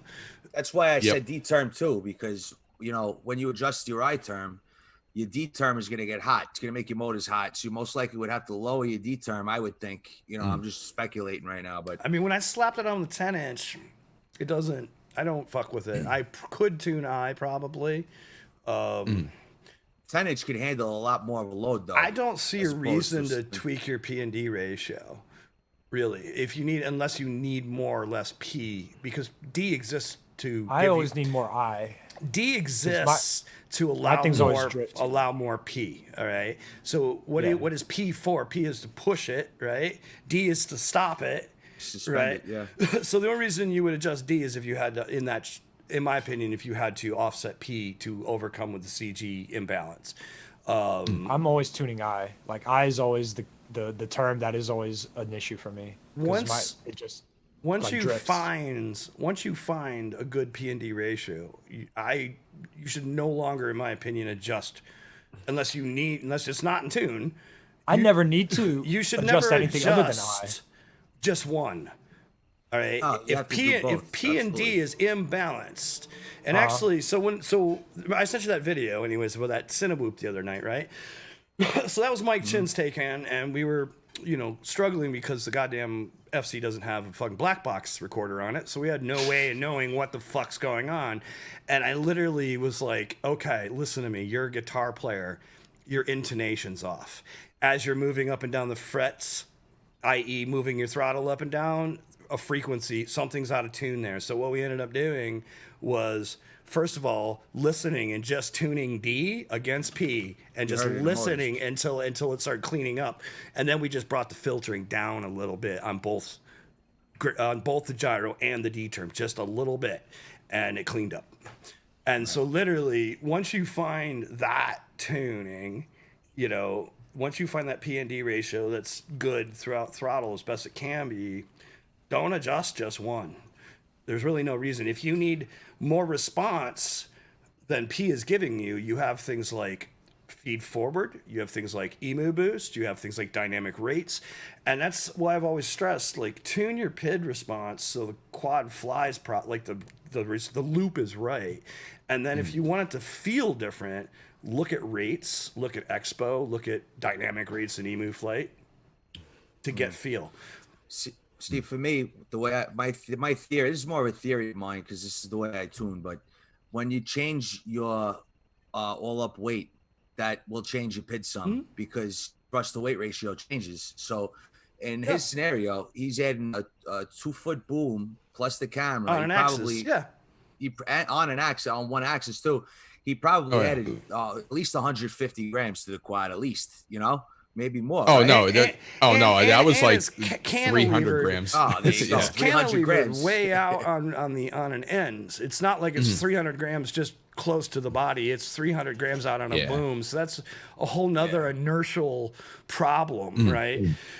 Now, to your point, though, is, yes, absolutely, because what you're doing at that point is like I said, you're creating a situation where I term is going to start winding up because you are flying with this error that it's trying to correct the whole time. So where you even would see that worse is when using things like anti-gravity and beta flight, which before 4.1 or 2, it was all... Anti-gravity was coupled to the I-term response. So when you blip throttle and anti-gravity grew, it would grow your I-term. And if you were in a situation where your CG was off, you would experience I-term wind-up, where you're literally seeing bounce back and wobble because I-term is fucking oscillating. It's wound up to the point where it's out of control. And that's part of the reason why I had hella problems tuning the 10-inch and had to fuck with my I-term wind-up settings, turn off anti-gravity, all this bullshit. That's also why in emu flight we just murdered anti-gravity. We're just we're gone. It's gone. We're good. Beta flight corrected it by separating. They pulled its effects off of the I-term because of this problem. This was a big especially for the X-class guys. All the X-class guys were like turning down their fucking I-term wind-up variable. They were running really low I-terms. Blah blah blah blah. you know. But yeah, I mean, totally to your point, dude. You change your load radically. Ideally, change your bid some. ideally, that's the setup. Retune, but you know, who's got time for that? Though, to some degree. Well, yeah, you're right. It's definitely a hassle, especially if you're just throwing it on there for one pack where you're just trying to get a certain perspective shot. You know what I mean? But you know, to what you were saying, the reason why I think that it would change the D term more so than P is because the P is going to actually work so much harder, and the D is going to try to counteract that. And the D turns out to be the more dangerous of the two, obviously, because it heats the motors up. You know, and the I term, you know, if boosting the I term up on the P in that situation would make the P term, it would subtle out the P term a little bit. I think I've never done it, and I never built a 7-inch, so I'm just speculating. I could be totally wrong, but I'm just I would expect. What it was? I put a fuckload. Like I tried to punch out over a tree. I'm like, all right, this thing works fucking mint, because like the whole quad is actually it's balanced. I mean, that's where I'm flying at more or less the whole time. But once I punched out, it did this, and it was like, oh shit. And that's how you can see the perspective of the camera. Now the CG is way fuck off. Sure. So it wants to be here, but I was telling it to be here. You have to check that balance at the center of the quad itself. You can't hang on to that thing. That's the problem. I did. I did both. Like it wound up. Yeah, no, it wound up. I balanced the camera and I balanced the quad, but like center of the quad. It's just like when I was tuning my fucking Ronin and I had to use counterweights, man. Like it was about like if I didn't get that balance just right, when that weight comes around, that inertial, it wings it. You know, it adds so much inertia. And now you have something that's out of balance, but then it has this inertial force that's offset by 2 feet or whatever the fuck it is, and it just can't handle it. Like you always got to remember the flight controller, the gyro is, you know, obviously typically towards the center of the quad. So, you know, CG, ideally CG, and that should be ballparkish if possible. Yeah, I tried to balance it out the best I could at the angle I was going to be flying at. So I knew I'd be flying at a consistent angle, flying smooth, and then it was a dummy, and I punched out, and that thing's over motored anyways. I mean, we know that. You know what you could do to really help with that build? Buy a new GoPro? No, well, besides the damage, I'm saying, but what you could do to really help is undersling your battery. If you undersling your battery, you'll distribute the weight under and over the quad. Oh yeah, it'll definitely help you out I actually do on my on most of my quads. Believe it, like the Banger, the Bandolero, like all that shit. I run. I probably just wouldn't run quite as long a boom. I was trying to get the quad out of it. I was trying to see how far I had to go to get the quad out of the shot. That's the only reason I even did this. What would be really interesting to see how well we could pull off is paint the whole goddamn quad chroma green, including the pole, and then key it out. Yeah, it would work. So that's what wound up happening to my fucking Max. So it's and this is why phone only now, and that's why GoPro is putting those screens on the 9. So they're just gonna have to. I don't know what GoPro is doing anymore. They showed actual teasers of what the 9 is gonna be. Oh yeah, there are reviews out on the new features and shit already. I didn't see that. Wow, I gotta look at that. Oh cool. God, do they know what the form factor is yet? Yeah, same as the 8. Oh, okay, so that's good. It's same as the 8, but it's got some weird like hybrid replaceable fucking like lens protector in the front. What? Yeah. Okay. All right. I have to look that up, man. Were we talking about? Oh, sorry. Were we talking about? Let me get rid of this right now. We were talking about. So Chappie did a couch regarding the rotor, right? I hate saying this aloud. Regarding that whole thing, the RDQ situation. I have to watch that, dude. Has anybody watched that shit? Yeah, no, I haven't. He just reported what was public, pretty much. Yeah. That RDQ is suing Rotor Riot and Red Cat and whatever Chad companies Chad Capper's company is something in tanks or whatever for some amount of money. It's not even like a couple thousand or something. I don't know. This just came through my feed. I don't know if you can read it. It says, in need of defense attorney willing to work for stock shares and drone parts. Only requirement is your license in Nevada, and you don't have to ask too many questions. Jesus. I love these trolls out there. I know that deal with shots fired. Goddamn. Whew. Oh boy. Well, Whoa. Nothing to do with us. Nope. Holy shit. Yeah, it sucks. Maybe it's good for RDQ. I don't know. So let's watch a video and then talk about some of the news. I think it's time for a video. What time? It's 11:30. Yeah, there is some other news that we should be able to talk about. But all right, I'm gonna play this one because it's on the top of my shit here. Follow me for more stock tips. All right, I'm gonna drop this one really quick. This is a little A video, I believe, for her racing. So let's just see some girl power.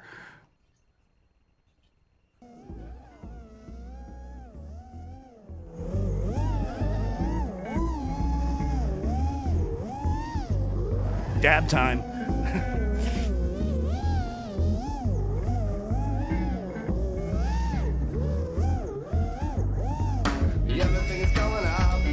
This makes me miss racing. I haven't raced in so long.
Nice. Yeah, it makes me want to race a little Sweet. bit.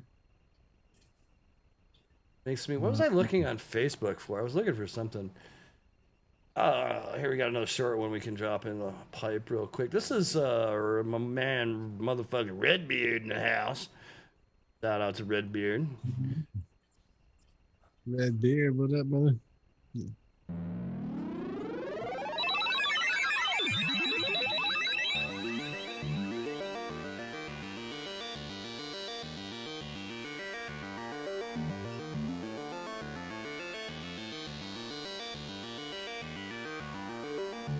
Got me thinking I'm in VR with this music. Right? Sounds like a loading screen.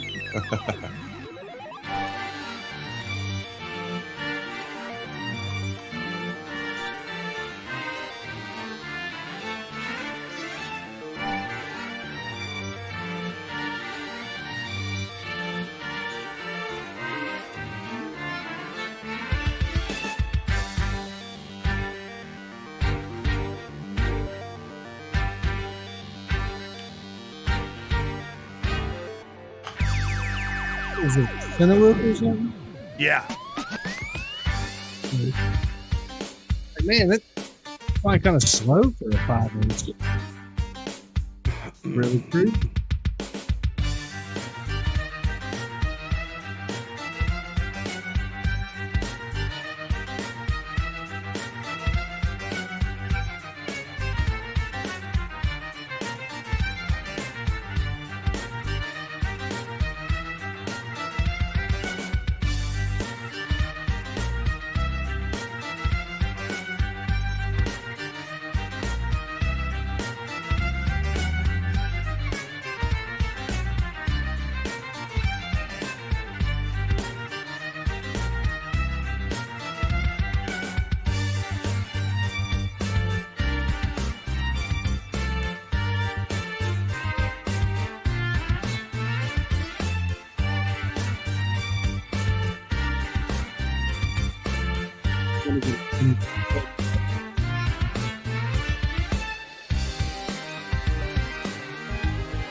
Stop. So, shout out to Redbeard. That was dope. It was a Cineloop. I think that's the one that I helped him. Hopefully, I think he's running email on that. I don't want to misquote. I don't know what he's doing. I think that's the one though. He asked me for tuning advice, and I was kind of like, "Have you tried the preset?" Yeah, he's actually running. It's a Talon F7 gigawatt V2. With the Pred V4, Brother Hobby 1407 on 3600, Emu Flight.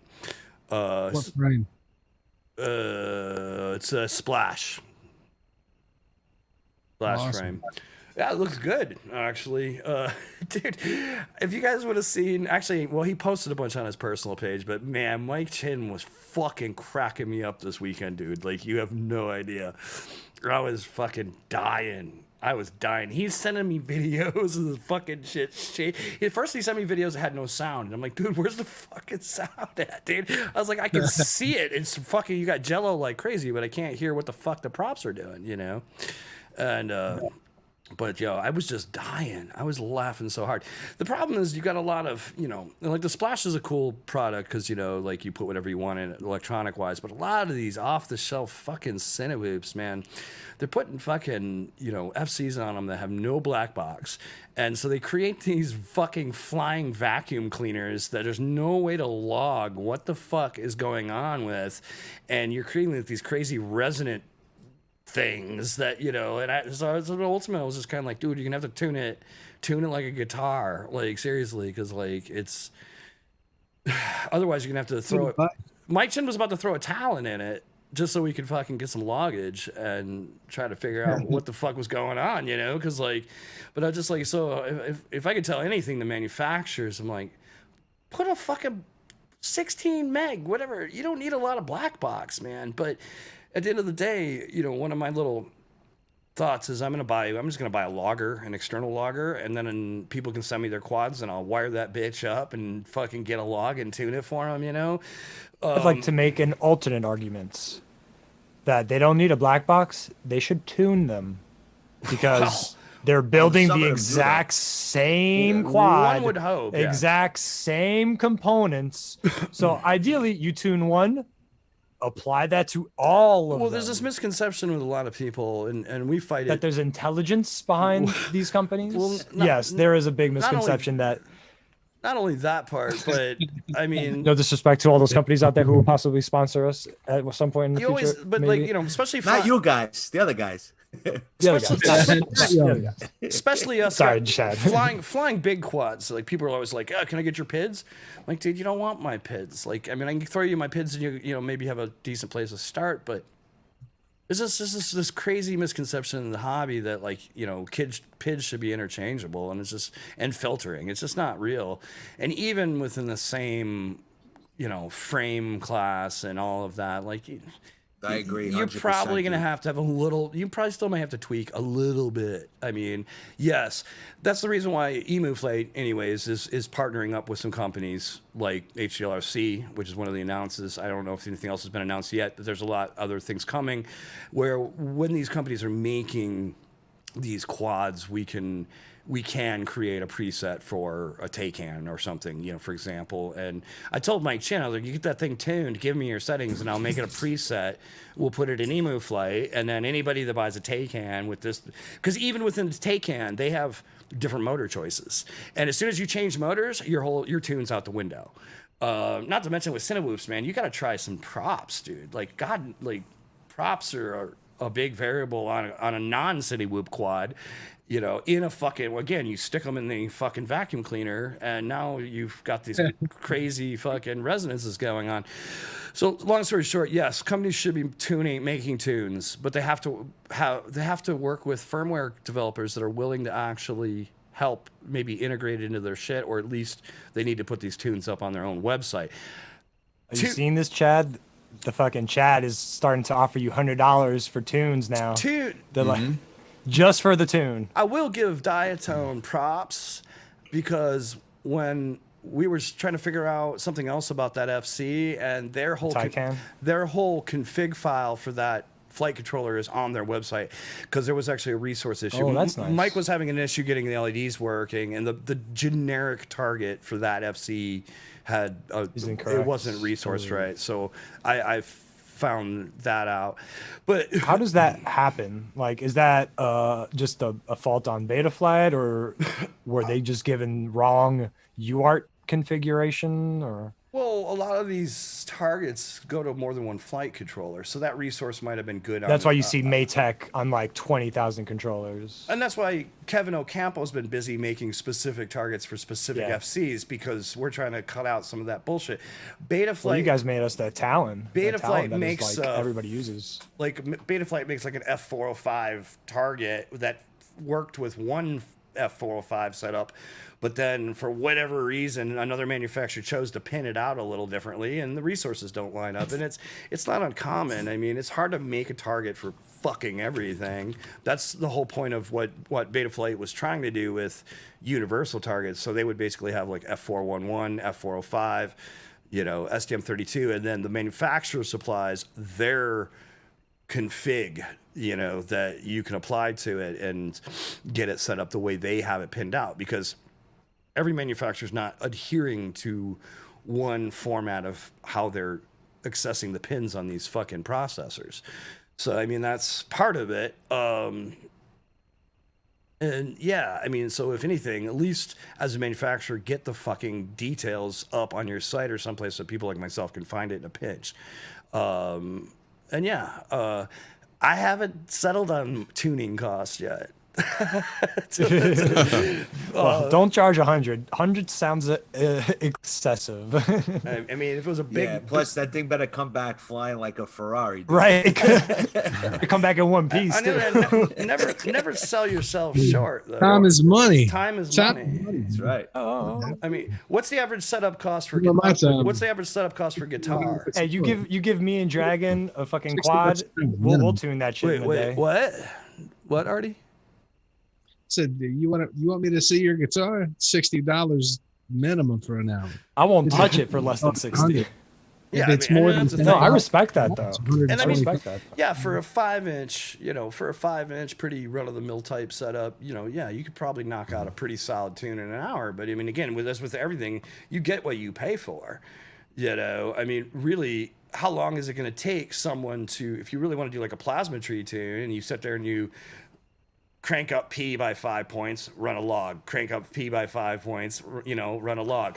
Crank So up you P. just And that's going and to take plasma tree simulates. What does plasma tree do again? Plasma tree that gives you a readout of what the PID loop is actually doing, and the way you would tune with it is like you could start with I and D at 0, and you could just raise P. And like Andre, one of the devs for Emu Flight, well, that's how you do tuning in the fields. Well, it is how I do tuning in the field. Yeah. But one thing the plasma tree will show you that is a little harder to gauge in the field, there's a point in some quads, believe it or not, where and actually I found this with Emu Flight, the filtering and shit is, once it's set up and it's working really well, you could crank P up to 140, some crazy number, dude. And the reality is it's not going to oscillate because of the way the filtering and everything else is working out. I've seen it.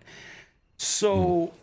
Ideally, doesn't that just make it work harder? Aren't you just using more power? What I'm saying is, make it work? You hit a point of diminishing returns. You're going to you might hit P at like 70, 75, and it's just not going to respond any faster. And it's not going to go. When you read it in plasma tree, it's actually an attack graph. You actually see the spike. And the closer the spike is to 0, the less latent and like the faster it is. You can sit there and crank on P, and it might get to a point where it just doesn't do anything anymore. And we kind of ran into that a little bit with when we were tuning mine. You're over tuning. So what you do is you start with I and D at 0. You log each axis, and you just crank P up until P is literally either one of two things going to happen. It's just you're not noticing any real difference anymore. It was a very specific thing because you were doing that like the last time we went to this what was it, Scraggle Rock or something, and it's the second you hit that high P, it was making this like it like it was such a weird noise that you don't hear because I was waiting for you to hit it because I was flying, so I was just listening, and you're like, nope, going higher, you spend like a good 10 minutes ideally raising P. Ideally you're going to raise P and you're going to flick it. Right, and I was actually showing this to Mike Chin the other day when we were talking about tuning. Ideally, you get it to a point where it's going with no I and no D. When you flick it, it's going to go voop, voop, voop, voop. Voop, voop, voop, voop. All right, if it goes voop, voop, voop, voop, and it keeps going, then you have too much P. But the problem is that with some of the newer firmwares, you can keep cranking P, and it doesn't self-oscillate. But you've actually hit a point of diminishing returns where P is just no longer actually doing anything. And the only way to So what, you just stop in the 70s? Just a random spot? If you're not graphing with a tool like Plasma Tree or PID Toolbox, you're basically, once you hit the point where this isn't really seeming any more responsive, and I've cranked, so you should make note of that. Like when you start feeling like it's not really adding anything, keep going. And if it doesn't start, there's a point you should just stop. If it doesn't start self-oscillating, you've just blown past that point. So if you keep noting, like, man, when I was around 70, just really wasn't doing anything. The best way to tell is to be running black boxes and graphing it, and you're going to see the spike, and you're going to see it grow to a point where it just stops growing. Once you hit that point, there's your number. That's where you start. Now you bring D up, so that ideally what you're beginning is voop, voop, voop, voop. Voop, voop, voop, voop, and you just bring D up just enough to where it's just voop, voop, voop, voop, voop, voop, and there's no oscillating, no bounce.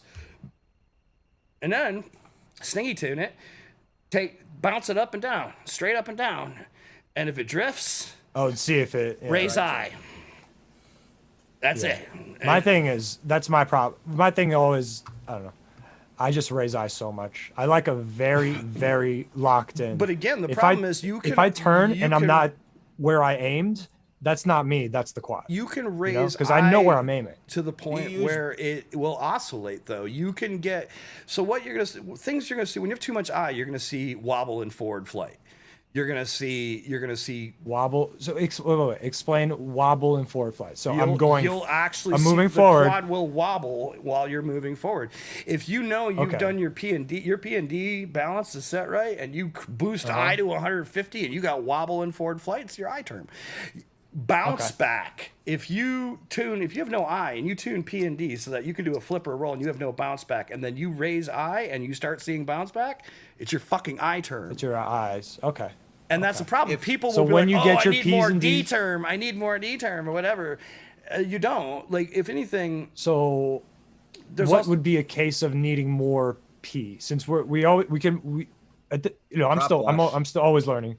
Prop wash is if you're watching your prop wash, if you're doing quick snap moves and you're getting a lot of bounce back, that means you need a little more P. Maybe. And if you haven't done anything to if your eye is relatively low. Again, if you set a P and and your D P balance, you should raise P until the responsiveness of the quad is at its optimum. That's it, right? It shouldn't oscillate. Right. If the quad is sluggish, you don't have enough P. Now, if you have bounce back, you have a P and D imbalance, or you have too much I, as I just demonstrated. But if you pull I out of the equation and you have bounce back, you have a P and D imbalance. P should, again, drop D. Now the problem is with a 10-inch quad, no D term and no I term. You have to lower your shit. It's fucking scary. It's fucking scary. Yeah, it's just I remember Travis just put on some tune and he's like, watch, this is gonna lose control as soon as I did. And he armed it and then disarmed it right away. And I'm like, what happened? He's like, I wasn't putting anything into it. It just raised up. He turned it on and it went up, but he knew he turned it off right away. And then he just lowered everything and it was fine. Prop wash. Yeah, 10 inches are scary. I don't like seeing people tune 10 inches. I'm like, no, you fly that one, that thing's locked in. Don't you dare fly that around me. Generally speaking, I find prop wash problems when you have too much filtering, but that's from. I usually fly around prop wash. I'm not, because for me, if you're coming down flat in your own air, that already looks ugly. You should be coming in, at a certain kind of loop. So the way I fly, not that I fly very well, I don't initiate prop wash a lot unless I'm fucking up or I trying to go around prop wash too. Ideally, you shouldn't have. If your filters are set up, with the micros, it's super important. If your P and D ratio is in balance, okay, and your filters are not slammed down, you should have very little prop wash issues. That's not always perfect world. That's why things like stretch the frame geometry also will affect prop wash. That's why I like Rip Squeak. That thing just flew great on every FCI. It's insane. To address what Brian Kirby's just saying, I actually have to disagree with. Again, my philosophy is you tune a PID loop so that the PID loop responds to the geometry and power structure of the quad. You do not tune a PID loop. You do not tune a PID loop for feeling.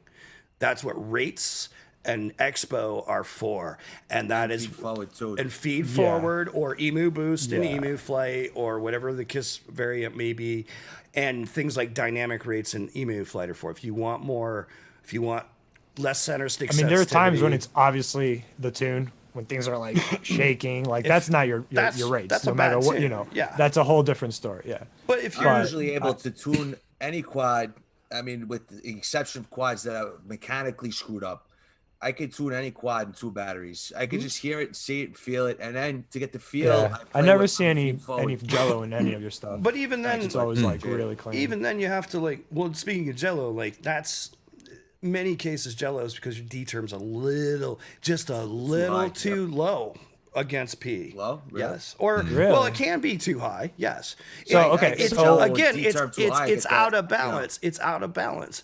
But again, the thing you should always be doing is you should be working on one bit of your term at one time. If your P seems good, you should just take D and drop it 5 points, and then take some footy. And does it get better or worse? And if it gets worse, then you went the wrong way. And then so you put it back to where it was, and you start bumping it up a couple points. Again, watching motor heat. But most cases, if I just did a fresh tune and I did my P and then I brought D up so that I got no bounce back and I got my I good, and then I fly it and I've got jello, D is probably still a couple points too low, in my experience. That's again, bringing D up from 0 to the point where bounce back stops. And then because what I've seen is that if you get too much D term, you get slow bounce back. If you have not enough D term, you get fast bounce back. Jello tends to be high frequency.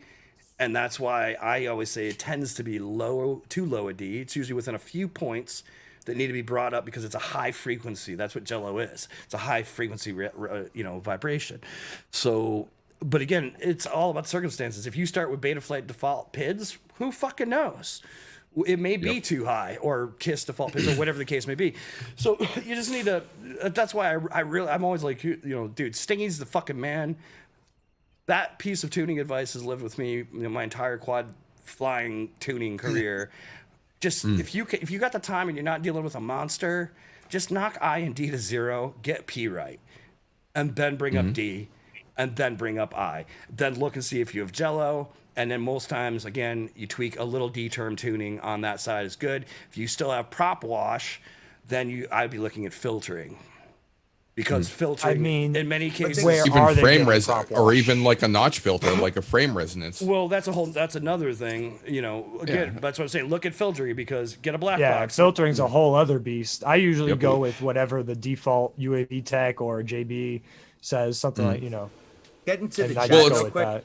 I just want to say, I want to point something out. They're obviously carrying this discussion over in the chat, which is great. I watch Crunk's videos all the time, and I got to say, he is one of the best guys that I've seen tuning in videos. I mean, he does a lot of very aggressive, sharp, quick maneuvers, especially with his Kiss build. And he's excellent at tuning, Crunk. And I followed his advice on a couple of my he's reaffirming exactly what I just said. If you have slow back, 100% he is. Yeah, that's where I was actually going with that. You guys agree on pretty much everything he's saying, and I think everybody has their own style when it comes to tuning. I think everything routes. You have to have a reference with tuning. That's the problem, and that's why by resetting like I and D to 0, you have a reference, and then coming up. That's why I always believe in. It's just like tuning up a guitar. You don't tune down a guitar. When you tune a string, you always tune up. Your reference pitch is lower, and because it's easier to hear, and you bring it up, right? Artie, right? That's why you move your hands up the fretboard, not down. Right? Well, we're back to what we were talking about intonation, but intonation in quads to me is in many cases is like filtering, because you're gonna have resonant frequencies that sometimes need to be fucking dialed out. Earlier I was saying like your Beta Flight and Emu Flight was this way for a long time, but we've kind of opened up filters, sometimes to my dismay, because a lot of times I have to tell people to turn them back down a little bit. But it's like salt. You don't want to use too much, right? So like, over filtering is heat also. Over filtering can cause a lot. It causes latency more than anything. And yes, in extreme cases, it can cause heat problems. That's why efficient filtering is better, and that's why black boxes are clutch, because the reality is your low passes might be cool, but you might just have some stupid ass spike at whatever 150 hertz or some fucking frequency that it's as simple as just moving your notch filter. Just turn on a notch at that frequency and the quad cleans right up, dude. Yeah, and I think with Cinewhoops it's even more clutch, because there's a lot more blowback in that whole system, the way the ducts are working, and you just have a lot more likelihood for like resonance and weird shit. And most of the Cinewood frames are all one-piece bottom plates too, so you're going to have inherent resonance and have that frequency, whatever there's going to be an inherent frequency flaw every time. And I mean, we ran into that. Me and Chad worked on it for like 2 weeks for an alpha target, and it came down to, oh shit, why don't we just throw a notch from here to here, because that seems to be the issue. And all of a sudden the thing flew fucking like a bat out of hell. To what Crunk's saying, like, my general starting point is I make sure my black box is clear. I do my hover test. I do flicking and things. I get a couple minutes, a minute maybe of flight, and then I bring it in and I look at filters first every time I tune.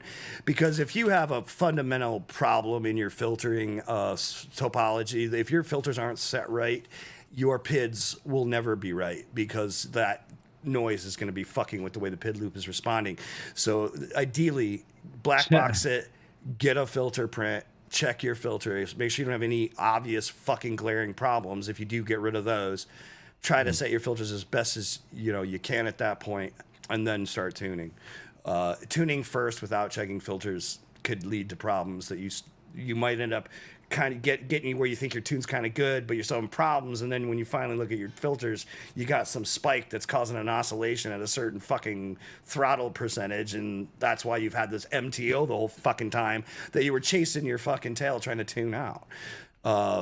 The matrix filtering in emu flight's gotten helpful. And hopefully this new AI shit that, Flight 1, and as technology marches on, we see faster processing.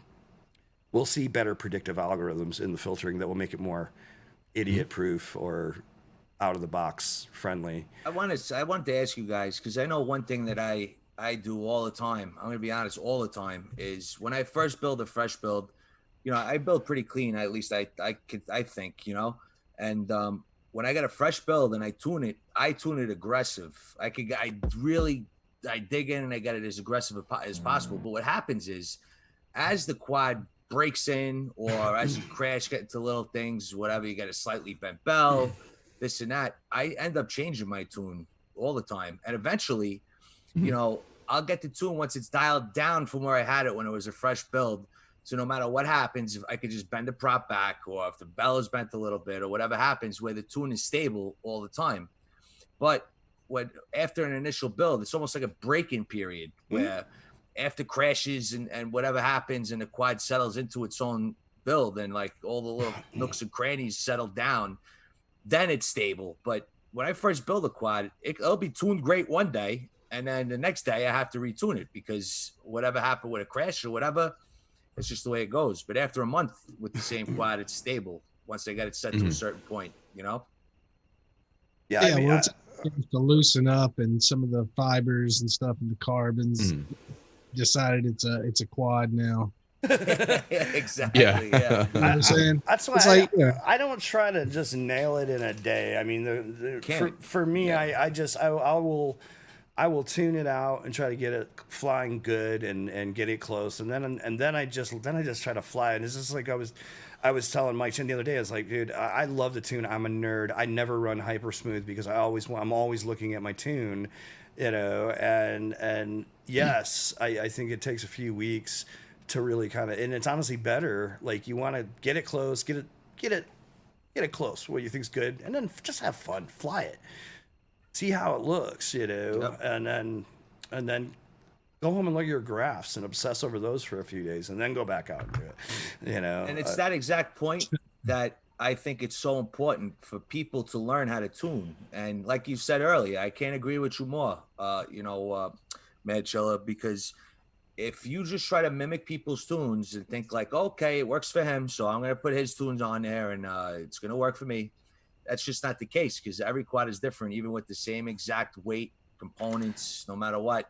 And that's why learning how to tune on your own is essential when it comes to flying, because you got to be able to self-diagnose on your own in the field. When something happens, you got to have an idea of what you should do to troubleshoot whatever is happening with your rig, I think that's one of the biggest barriers to entry, probably. 1000%. Because it looks, I mean, I've only been flying a year and a half at most, and definitely tuning, I was like, whoa, this is a lot. And I'm only slightly starting to understand tuning. It's a bear to wrap your head around. I mean, and I live like, 20 minutes away from this weird shaped fuck to my left. Fucking my shit. left, yeah. Mike's texting me and he's like, I'm streaming at the moment, and he's like, OnlyFans.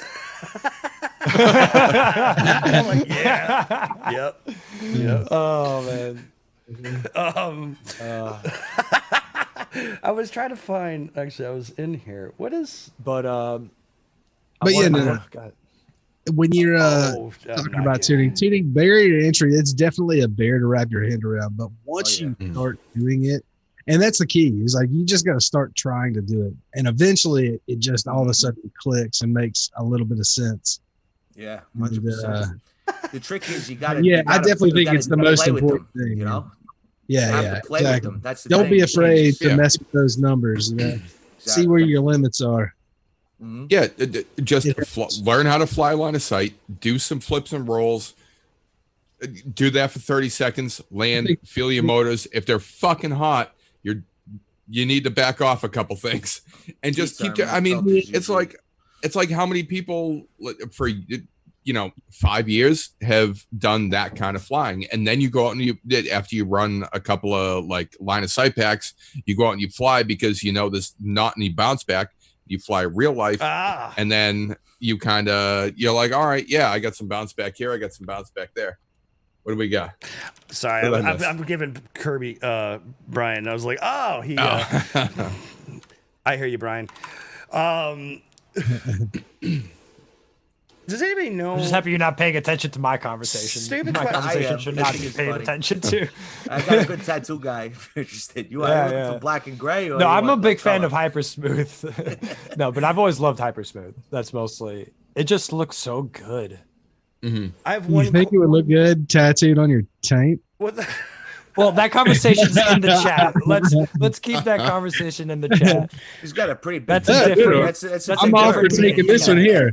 So you're gonna tattoo Hyper Smooth on your taint. I mean, I got $25 for this. Anybody else want to pitch in on this shit? Let's get this. Obviously, let me explain to you what a joke is, Artie, or sarcasm. See, it's a very nuanced art form where you say something very ridiculous. Must be a French thing.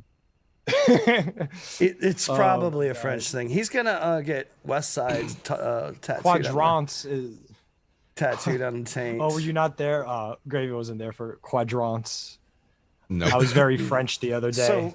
So y'all seen that? The tuning. Here's a pause, and you're switching topics. I gotta bounce, guys. It's getting late. I'm sorry. Oh yeah. I'm not feeling too fucking hot. I think Artie.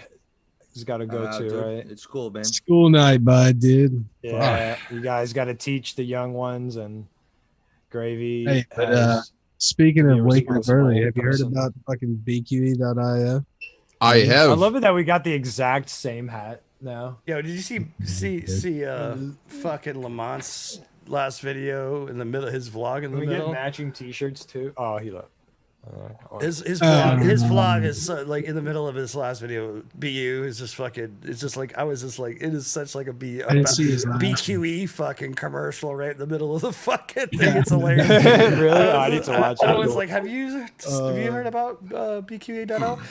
So I don't know if you want to stick around or not, Artie, but we're just gonna hit that fucking fat shark topic really quick. What did you watch that video? I mean, I did watch a little bit of that video, and I just wanted to see if we could review that just little end of it and see what everybody's predictions and feelings are. The end or the I got to look at it, and I saw very disappointing things. The end of the four-way one of part. the people. The four-way picture thing. Whichever. I was watching it in a group thing earlier. It's the best one. All right, so let's take a look. I don't want to just ruin it for everyone. Hush your mouth. I can't. I don't want to say which one did the best. So this is which one I was disappointed with. Down the bottom. Pretty much the first thing I did here. So for those who can't see it, clump of vegetation and the differences between. I'm guessing the resolution's high enough. Oh, I watched this. Yeah, I discussed the important points in my last comparison. DJI on the bottom, Fat Shark on top. DJI has variable latency factor. And Bifrost is the old. Slow. Yeah. Yeah, that is 50 megabits. So you get that blocky JPEG digital compression. I'm guessing SharkBite is running. On the other hand, just breaks up like something else. Right? Well, it's 25 on the Nebula. 50 bottom left corner is Nebula 25. Still clearly has the upper hand when it comes to the raw. But we don't know what the MB. Oh yeah. But the new SharkBite is a step up in power, and it shows in a reduced breakup. I mean, he makes It's also the point very at the end of this interesting video how much about how worse DJI races, looks with the Caddx Well, Nebula camera. let's listen to what he has to say for a minute, and then come back with our the comments. maximum potential of SharkBite. DJI also appear to do a lot more post-processing of their images, like sharpening, and this section here is particularly interesting. Focus mode has kicked in with DJI, and most of the edge detail is completely lost. Color-wise, the new SharkBite camera is definitely an improvement on the old Bifrost one. And even though it looks a little bit softer here, that's because I haven't played with the settings yet, so we'll discuss that more later. The Toon Monster. Righto, so now it's time for a little bit of the latency testing. If you didn't see my last comparison, what I'm doing here is got all the goggles plugged in, and I'm flashing my camera flash and recording this at 240 frames a second. So slowed down, we can then frame by frame it and figure out roughly what the latency of the systems is. Crazy setup. That's a smart way to do it. A split second after the original flash. Okay, so the results are in, and I have to say they're quite interesting. I did try and replicate the experiment as much as I could, so several flashes each time, and there's a little bit of variance in the results because 240 frames a second, you only have so much accuracy. So bear in mind there's a little bit of a fudge factor in here. That said, I was getting around about 15-16 milliseconds latency with the analog, and almost exactly the same with SharkBite. So it's basically on par with analog is what I'm seeing here. I find that maybe a little hard to swallow. It's probably got a little bit more latency in it. But then again, the analog camera that I'm using is an old HS1177, and it depends on the processing in your receiver module and all that sort of good stuff as well. That one was using a Furious module and not the Immersion RC one. So yeah, it's hard to tell, but almost exactly the same result is quite interesting. And compared to DJI, significantly less. So DJI was coming in around 6 frames of latency, which is consistent with around 25 milliseconds or so. And that's pretty much what their goggles report. So we can take these numbers as being kind of representative. And yeah, the conclusion is SharkBite is faster than DJI, which is interesting. And you've got that fixed latency too. So it's always going to be 16 milliseconds. And DJI is going to hop around, drop frames, retry, and things like that. So there you go. Quite an interesting result. All right, let's stop it there. So the interesting thing, and I'm going to just throw out there a couple things. The image quality, I don't believe is as good in SharkBite. Like the IQ isn't quite there yet. It's a hell of a lot better than analog, and the reality is we're watching it on fucking YouTube. So I'm going to throw this link, and if you guys are just if you guys are interested, I'm going to throw the link to this video, and a shout out to Marco Coquillo. I don't want to fuck his name up too. Oh boy, here we go. Here we go. I'm gonna, well, wait. Yeah, post the link and I'll go and analyze his last name. Here, I'll put it in the thing. I'm gonna. It's not. But Mark did some interesting comparisons. Now Mark is actually he flies DJI as well, so he has a DJI rig. He's really like this whole video is actually pretty interesting, and I think it's pretty unbiased. So I think it is definitely worth watching if you haven't made a jump into HD yet. We are also comparing these DJI rigs at what are they putting out, like 1.2, like 1200 milliwatt, right? It's 1200 milliwatt, right? I think maybe somebody the VTX and the DJI. That's right. I'm not 100% sure on that. Yeah, I don't know what the. Pretty sure the 50. Pretty sure that's what I seen. Remember. Pretty sure you're looking at about 1.2 watts.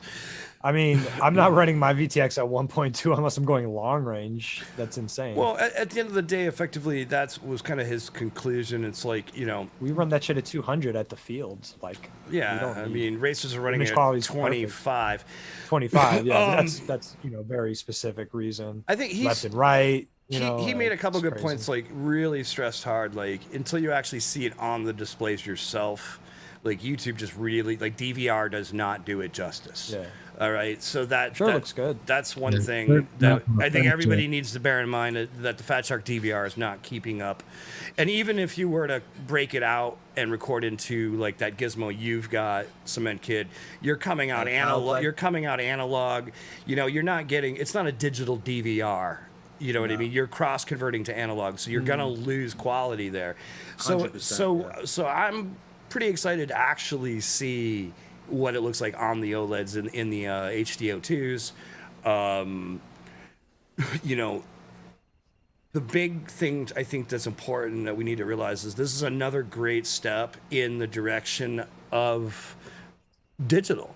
And I think Mark's point is that really at the end of the day, what we need to do is fucking kill analog because digital is the future, and there's no question. And I've pretty much said that from day one. I felt DJI was a step in the right direction. I've stressed again, it's a closed loop source though that I don't like. And what we are going to see with SharkBite is other people putting out cameras and VTXs. Oh yeah, that's and yes, you kind of saw that with Caddx and DJI, yes, but I think you're gonna right there. you've got that's much DJI outsourcing to Caddx in a way, right? Exactly. You've got now people that are interested in fucking making and putting these. a name of an FPV camera company on theirs as well helps because Caddx is a good brand. They're what's the camera you guys all like?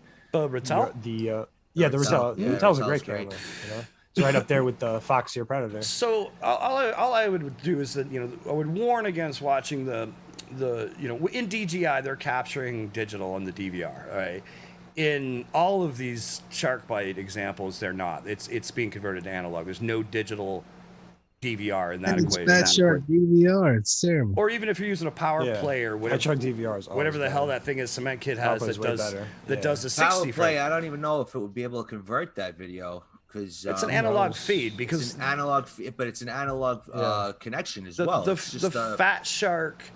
The Fat Shark HDMI, that converter's in the thing. It's in the goggles. So because it might bug it out. It might not even work properly. That's what I was thinking. Yeah. I don't know. Imagine it works great and it's just 720 or 1080p. Like, okay. Fat Shark's not doing any magic with their DVR. I'm just I imagine so. So the difference with SharkBite is that you're feeding the goggle with an HDMI.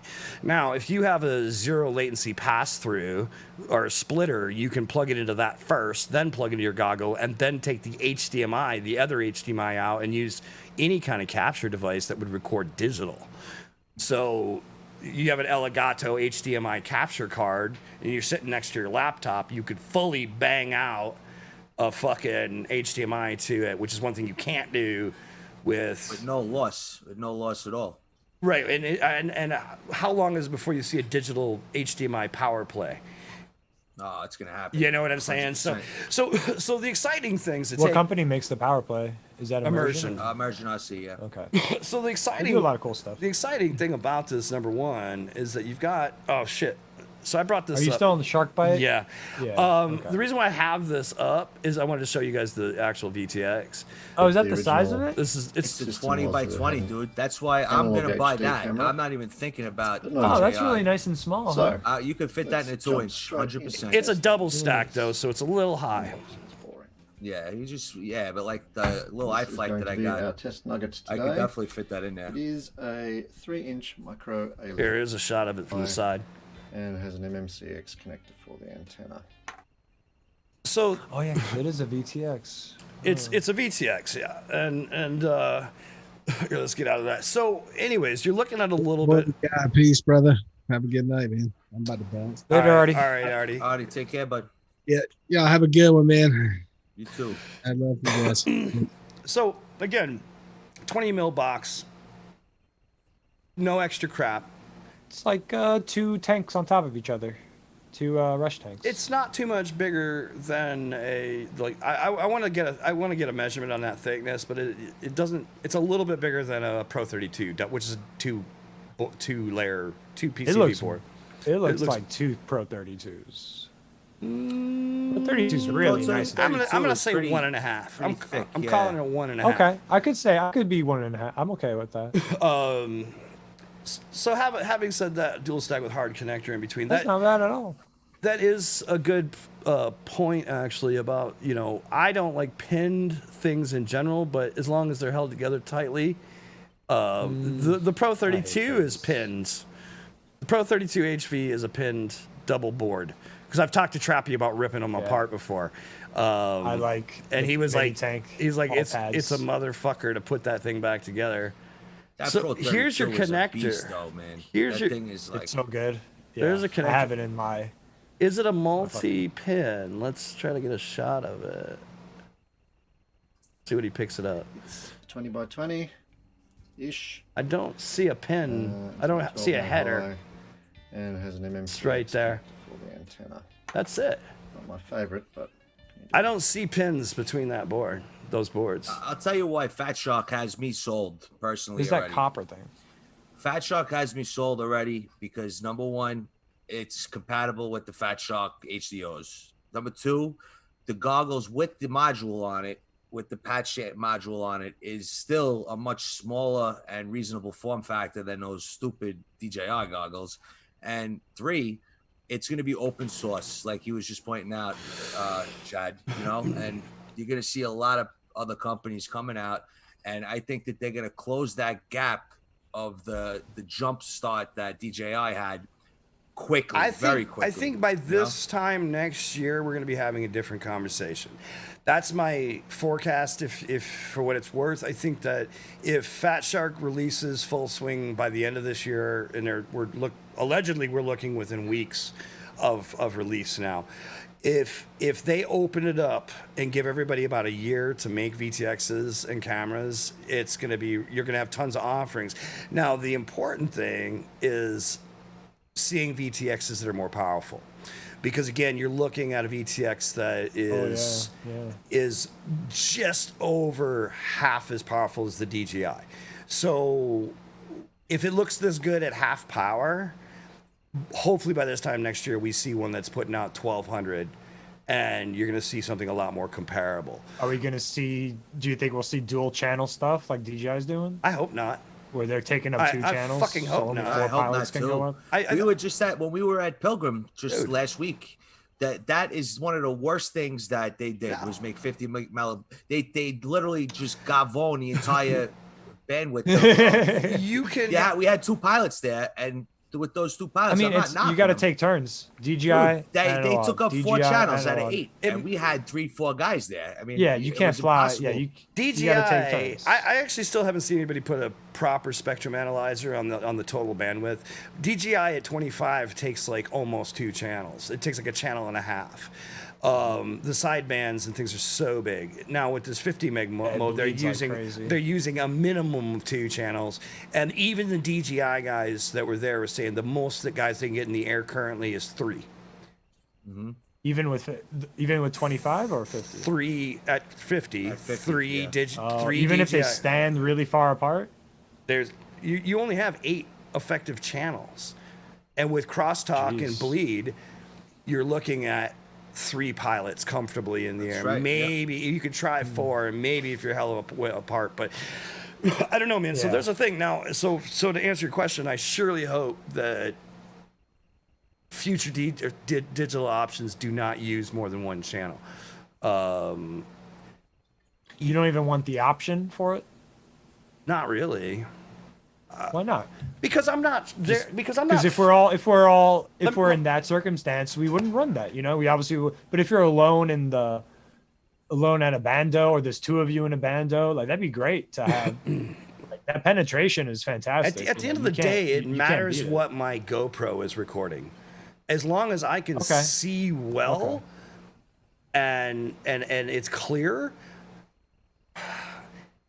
I don't know, man. I mean, if I have to sacrifice things like latency or having part of my image get blocky when my signal goes down, I don't know. I don't think so. I don't know. I don't want to totally discredit it, but it would be rad if maybe they flipped the script and used a different band altogether for that second channel. I don't know, man. I just Will Brown says he's had 7 pilots with DJI. Not on 50 megabytes, he didn't. Obviously on 25. It would have to be on 25. You can't run that many on 50. I think if you run that many pilots, you just go to 25 with DJI. You just don't run 50. They conflict. They have the option, I mean, from everything that I've seen, I have no personal experience with it, obviously, but there's a lot of issues where you cannot be standing too close to each other. Yeah, that's a big one. It's like they're receiving something. If you're in your neighbor's backyard and you want to smash the neighbor's Wi-Fi. Yeah, on 25, yes. I've seen getting more up there. I mean, I just don't. If there's a DJI pilot, FPV DJI pilot in the air, we just let him fly, and then when he lands, we go up. Exactly. There's not a problem. We don't try and fly together because There's always the issues. problem. Either Another he swings thing by I'm my curious about- my goggles and I just black screen and I fall out the air, you know, because I, you know. The problem happens. you're not gonna. Are you gonna have races with 3 Oh, wait, no, no, no. pilots? You know what I mean? You're not gonna have races with 3 pilots. You know what I'm saying? So that's the. Well, that's no, a I'm just freestyle. There's a fundamental problem there, especially for the racing community, right? So if you're trying to run that high quality, you're not gonna get it. This is where I have no question that, in my opinion, right now, that Sharkbite is going to smash in the racing community. Like MultiGP will, if MultiGP goes digital, I would expect it to lean towards this. Well, like I was just gonna say, I'm curious at whether people with an analog setup, with Fat Shark analog setup, are going to be able to spectate people with the digital bite for Shark Bite. I wouldn't think so. No, the way because it's got a totally different module on it. You know. Yeah, you would need everybody would need to have that. The receiver has to like basically detranscode what's being transmitted, and that's. So a lot of people are like, you know, you get a camera, like I got a fucking whatchamacallit, a Foxeer Predator V4. It's got 4 milliseconds of latency. That's great, but your fucking receiver adds 5 to 10. You know, whenever you're converting video, either direction, you're adding latency. So when you take analog video signal and you convert it and you transmit it, you have the camera's latency, then you have the transmitter's latency. And then when you hit the receiver, you have to convert back and you have latency, and then you actually have to hit the panels that have latency. So glass, TX, RX in between, that's your total glass-to-glass latency spec. And so for them to be pulling 16 now with, I believe, a run cam, which run cam is not known for having the fastest cameras in certain regards. Like the Swifts and such are pretty damn CCD. good. But, right now I think Foxeer is kind of killing it. But, like, what people like to see in their feeds, like run cam Eagles, they're not the fastest camera in the world. They're pretty cameras. I cannot stand run cam CMOS cameras, dude. It's a trade-off. People swear by them. It's a I trade-off. can't stand them. You get that white flash when you do quick flips. It literally almost took me out of the sky many times. Oh, yeah. It's scary. I can't even use them. Scary as shit on a 10-inch. Oh, yeah. And I think that's, what will be interesting to see here in the next couple of months is what happens when you get a couple Bifrost guys flying with the analog guys. Like, I think that will be interesting, because ideally digital should be a cleaner transmit in certain regards. What are they going to have the same channel setup? Yeah. Like, will they be able to broadcast on R1 and not it's going to use DJI one? Yeah, it's going to use the same frequency. Well, that's already a big step. Like DJI uses their own channel, right? Like it's not R1, it's not F1, it's not E1, it's protocol, but it conflicts with they still fall within the FCC's bandwidth plan. Yeah, so they probably don't even. I usually fly R1. They effectively are using in FCC. a variation of R1 through 8, more or less. Yeah, they're probably way above what R1 is, but I always get blown out. They're all within. They're all DJI within. FPV every time. But because again, DJI is not discreetly on one channel. That's the problem. They're using at least a channel and a half even on 25. There's the front says it's the same channels. The side bands. So you have a primary frequency when you transmit, but then there's these side bands which are effectively harmonics on above and below your primary channel that they're using, and it's more than a single channel's bandwidth. Yeah, see, Crump hit the nail on the head. It's that's what I thought too. It's right in the dead center of 1 through 8. It falls right in the middle. So 56 to 5900. That makes sense. Yep. But it'd be nice to have them on the same. Like if I were on R1, and you could be on R5, and that wouldn't bleed as far. But that's gonna be, I don't, It's going to be interesting also to see, because as we all know, when you power up a fucking DJI rig, it powers up on R6 or some shit before it handshakes and actually finds its place. And when it first turns on, it basically just blasts the shit out of everything. So it'll be really interesting to see what happens with this. Some clean switch technology. This particular. It's kind of like when Kevin plugs in. It doesn't matter. Oh, he did that to you too? Dude. Oh, man. That's Have I ever told you the time Kevin plugged on me twice in the same battery?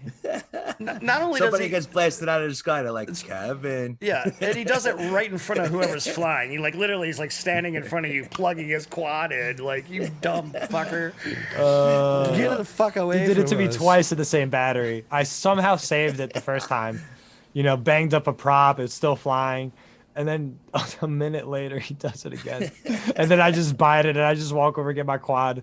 Fucking, the prop's completely fucking broken off. I'm like, oh, well. I still love you, Kyle. Yeah, he's the best, bro. He's awesome. I was talking to him the other night. He's. Did he say Yeah, I've he might, plugged in on Chad before. might I have think. another fucking No, kid actually, I coming. haven't. Most people don't. Oh, he's got another one? Most people don't plug into me because they're afraid that I'm going. Well, you got a 10-inch, yeah. I well, will- we're all watching I will- for our lives when you're flying. I will kill you when I lose control of the 10-inch. So, Yeah. I mean, I remember the. Dragon. I like to knows. try and chase you. I wish you were there the first time we went to whatchamacallit together, Pilgrim together. Pilgrim. When Chad landed that quad, it looked like the scene out of Men in Black when the spaceship crashes into the dirt. Oh. Dude, when I lost Oh, video, man. when I was flying the one with the 360 on it, yeah, dude, I fucking. Is that the same one that you lost video in Gravy's house? No, and it was No, so, okay. it was 'Cause I was gonna say this was totally my fault. totally different. All right. I had the bright idea that I'm like, oh, I'm not recording DVR, so I tried to start recording and I held the button too long and it turned on DVR playback. So all I saw was the playback menu, and in the corners, the very like edges of my displays, I could see me flying, and I would like, I can't see, and I'm like literally like looking at the horizon in the corners, and I brought the fucker and it was like like a fucking Men in Black, yeah, like the Men in Black crash. It was fucking hysterical. Awesome. Dirt actually like shot out like the same way. No, and actually, so awesome. when we went to Pilgrim 2 weeks ago, my first part of my day I was flying very laid back because the previous time flying, which was at Gravy's, I was flying the 8S rig and I lost video. I was actually talking to Mike Chin about this the other day, but. Yeah, dude, I flew all day in that sweltering ass heat at Pilgrim and had zero goggle problems, so I still don't know what the fuck happened. Yeah. So it will be interesting anyways to see what happens, and to be honest, I don't know that I'm shopping for anything at this moment. I'm definitely buying it. As soon as I'm it building comes another out. banger. But I sure. will say that as it stands right now, if Bifrost comes in price point wise where everybody's kind of guessing, which is basically going to be between $300 and $400 ish. I think they have some. Yeah, okay, it's not as good, but it's also not $900 or whatever it is to get started. You know, you catch a DJI on sale, you can get it for far less, obviously. But the reality is that if you already have HDOs and you want to step up from analog, I think that's a pretty easy thing to swallow.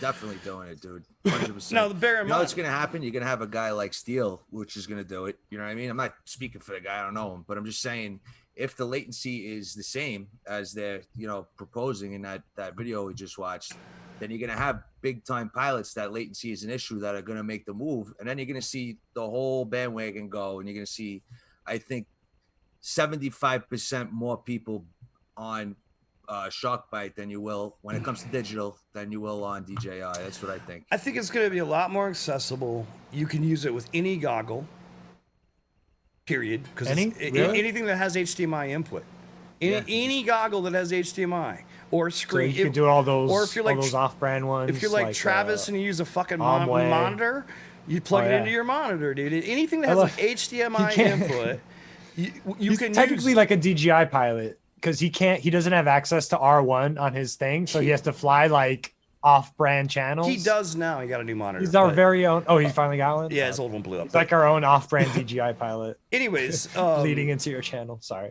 off topic. He's the options for goggles. And actually, again, I put the link to this video. You can watch it yourselves.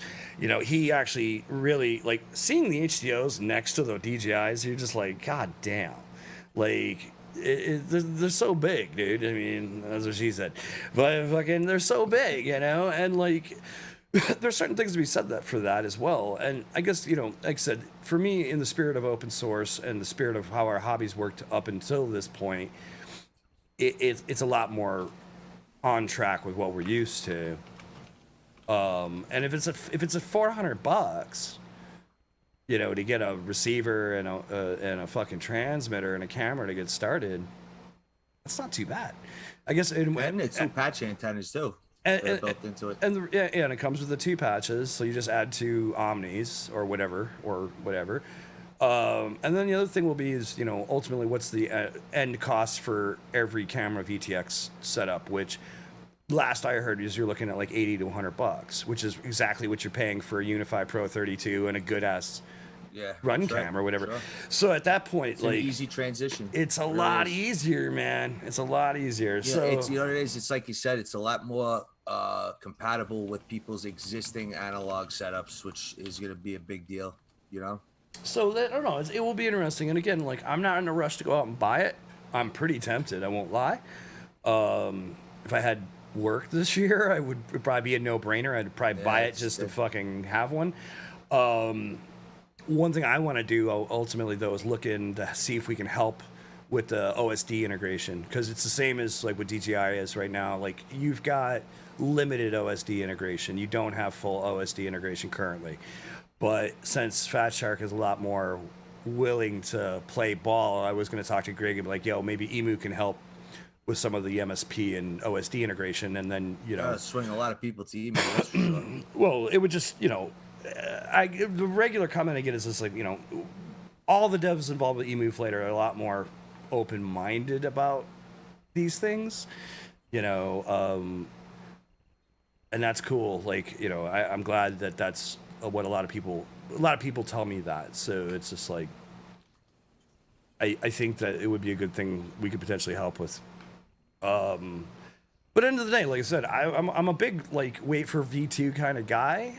Technically, this is, you know, Sharkbite is kind of V2-ish, but I would think that if DJI is really smart, they'll release something to answer later. And that's honestly, like, if I were to hold out and wait, that's what I would be looking for. You know what I mean? I think DJI definitely helped establish HD in the community. It's obviously viable. People obviously enjoy the image quality. It's all great stuff. You know, Joshua Bobball actually made a good point about DJI, though, when it comes to their releases, and that is that they're not on par with the other companies where they're throwing out a new thing every couple of months. They go a year and a half before they release a new product, you know? So you're coming on that. But you know? when they do, it's almost all-inclusive, meaning when you get V2, you're now buying all new shit. You know what I mean? And I don't know that that's going to be the fact with them. I'm not, but if I was looking at DJI's track record, and I've said it before, like, they release a Mavic 1, Mavic Pro, Mavic Air, Mavic 2, Phantom 1, Phantom 2, Phantom 3, It's not like there's components that can be interchanged between these systems. It's all inclusive. It's a complete upgrade package. And that's their track record. Same with their gimbals. And I'm sure, speaking of what you were talking about with your virtual reality shit, I just bought a Ronin S gimbal. And I know for a fact that there's a new Ronin gimbal coming by the end of this year, which just makes you cringe when you buy a piece of technology and a new one comes out.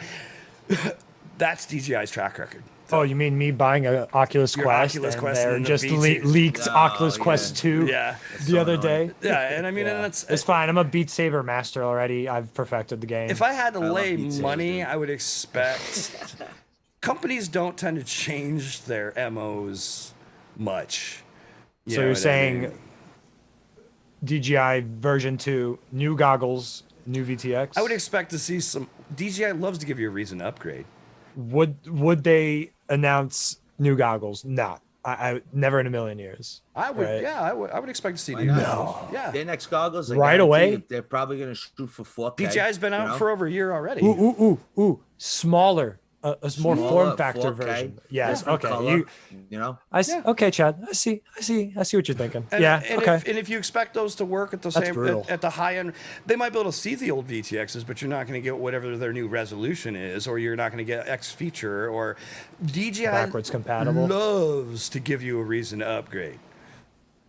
Plus, I think the next big step, I think Orca took already with the direct streaming from the goggles. I think that's genius. Oh, that is pretty sweet. And That's I pretty think that sweet. the next generations of all the goggles are going to try to integrate that in, because this whole hobby is about, you know, broadcasting and your videos. And what I would everything like love to fucking see is fucking TBS drop a shark bite transmitter that supports Crossfire.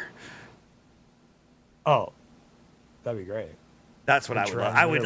I would laugh. But then the problem is that that design would just get not even taken what right I'm, away. What I'm saying, no, not what I'm They saying. would make no money off of it. 'cause they'd rather Right buy now, the right cheap now, version. Crossfire has their Unify 32 series that talks to Fusion, that talks to, you know, the Crossfire, and now you have with the Crossfire 4.0, you So have, much easier to connect You have smart Mavlink, audio. well, VTX follow.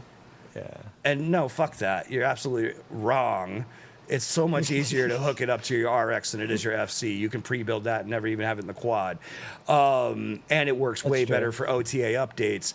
If you are in the... I'm a TBS fanboy, I won't lie. I love TBS No, really? too, though. No, I do probably like one of the TBS. And it's top good, best you know, dude, companies out the there. fucking... Crossfire was the best purchase ever. I love their VTXs, but I do like the mini tank, which uses their smart audio protocol. Yeah, the which mini they tank, in my legally, personal opinion, it's not as durable, bro. No, it's not. Well, of course. Well, first, I mean, I've burnt an old Unify, but I've never. Oh, I burnt two Unifies. I have not burned a single Pro 32 yet, and I have put it in there running on all my high voltage rigs. So I mean, the Pro 32 is nice. The Pro 32 is a fucking tank. One of my buddies said I'm gonna take it out of my 5-inch and put it in my 7-inch. One of my buddies said that he left one run on his fucking bench for. Yeah, they don't even need an antenna. He plugged it in. Yeah. I don't think he had an antenna on it. He plugged it into a 6S, happened to Virgin. 6S pack, left it on the bench, forgot about it, killed the pack. VTX is fine. So I don't know. Those fucking things are insane. The only thing I hate is the stock piggies, but that's another conversation. Anyways, though, if let's throw up another video. If We have a ton fucking of videos. to go through. TBS dropped a fucking transmitter, it would be a wrap. I'm not saying integrate Crossfire into it. I'm saying getting that integration with the way Crossfire works. That would be really nice. Because now Crossfire 4.0, which we didn't really touch on, is it's supporting Mavlink. I don't know via what it's Wi-Fi. There's lots of shit, dude. I can't even. I guess I should summarize watch the video. Yeah. We can touch on it more. It seemed like is it a pain to upgrade? They like made a video about it. I'm like, you need a video to upgrade to 4? Really? Like, isn't it just Agent X? I haven't done it yet. I'll do it. It's a whole shindig. It's a whole thing. Then okay. We'll save that for another time. The Pro 32 the 32 nanos I could see being. I love those. I love those. If you bad run boys. those at full so tilt, good. you absolutely need to run a heat sink on them, dude. You need to have them heat Pro sinks. 32 rip squeak. The rip squeak literally has a sled made for it. It just pops right in. You fucking have the wires and just do yourself a favor. Get a rip squeak. Get a Pro 32.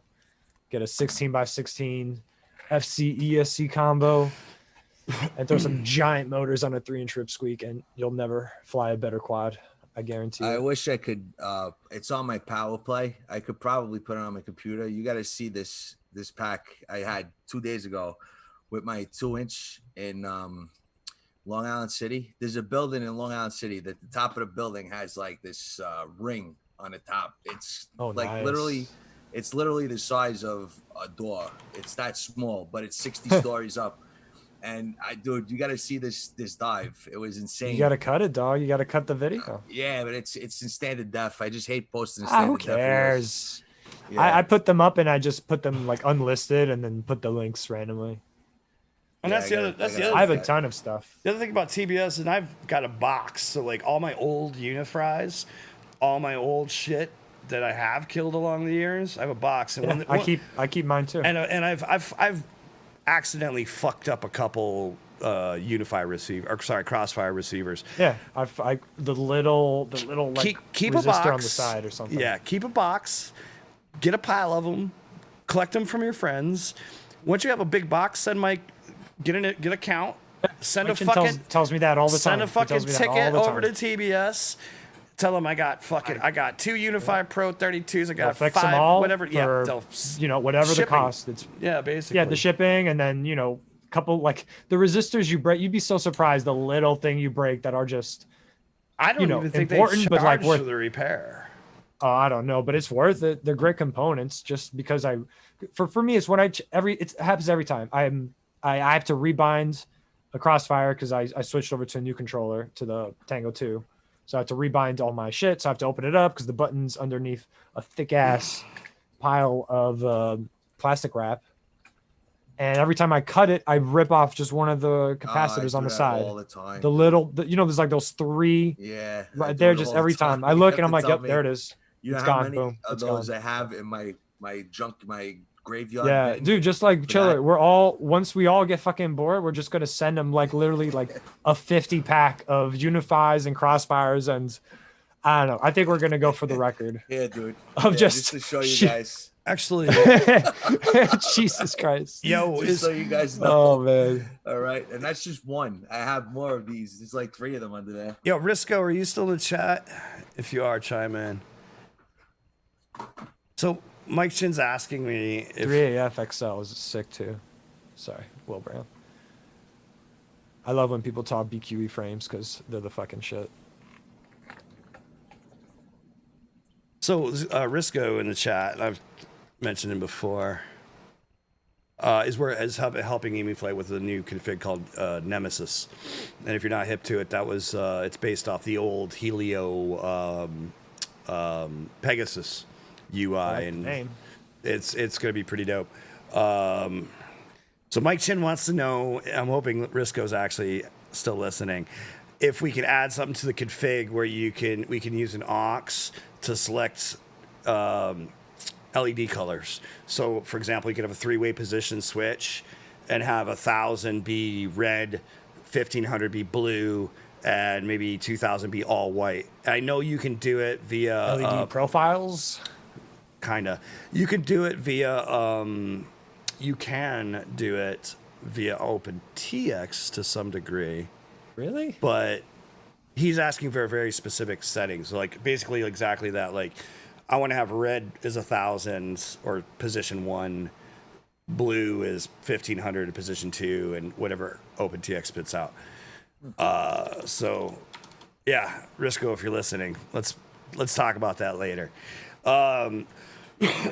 Again, being open to ideas, but that would be dope because actually I was having a problem. I did some crazy shit with a potentiometer on my radio and an aux switch to basically create a value that Betaflight, Emu Flight would accept as whatever color I wanted.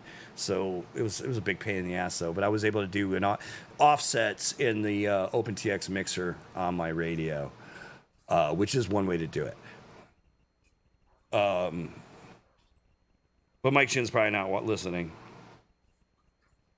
Probably too busy handling all the Crossfire 4, Tango version 2, version 3 boards, version 1 boards. People drilling out the backs of their Tango controllers. Yeah. I know if I'm doing any modding to my Tango 2, I'm just going to have cementkidd because his Tango 2 looks so pimped out with the LEDs and shit.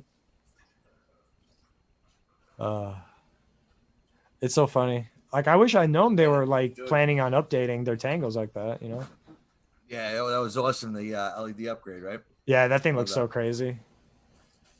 All right, yeah, let's get to some videos. First up, we got this is big oily guy. Yeah, big oily guy. Yay! Yeah, this is what I was gonna get into. I just cut you off. DJI. Oh.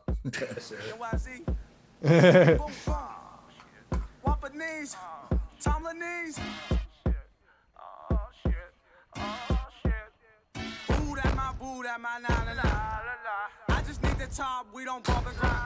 There was Molly on my bones. This is a pretty cool spot. Mr. I-79, fuck a 9 to 5. I don't trust the plug, he might real wide. I can't trust the plug, he might testify. All us K-Crones, we don't just be fly. All these fucking choppers round the trap, we might shoot out with the FBI. What is this? Big oily guy?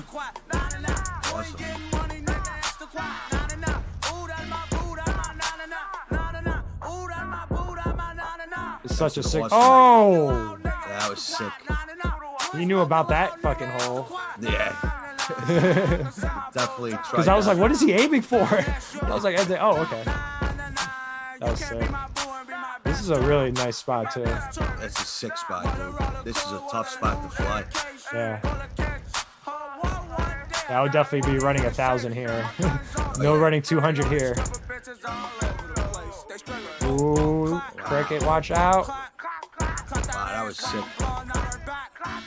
Big oily cricket.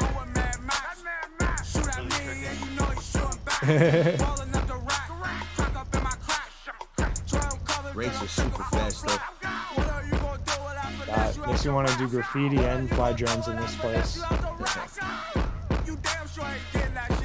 Yeah, this is a fucking sweet complex area. Ooh. I would love to fly this spot, dude. I feel like we've seen this in other videos, but he's flying parts that we haven't seen before, which is another one of my favorites.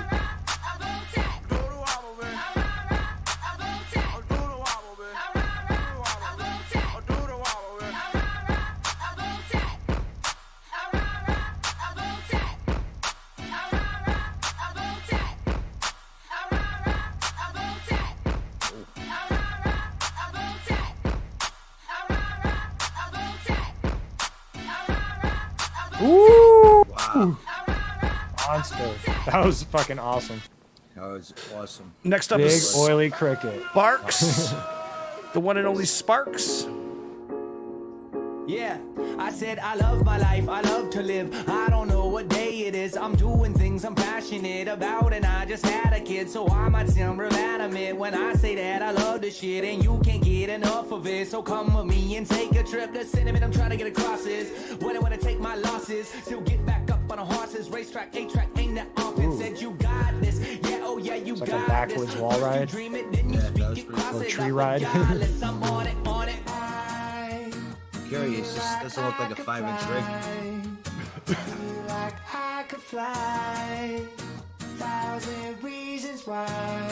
I'm feeling good right now, good right now. I feel like I could fly, feel like I could fly, 1,000 reasons why. I'm feeling good right now, good right now.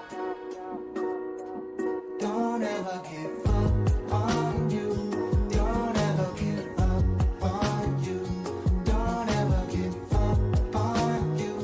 Just fly on, just fly on. Don't ever give up on you. Don't ever give up on you.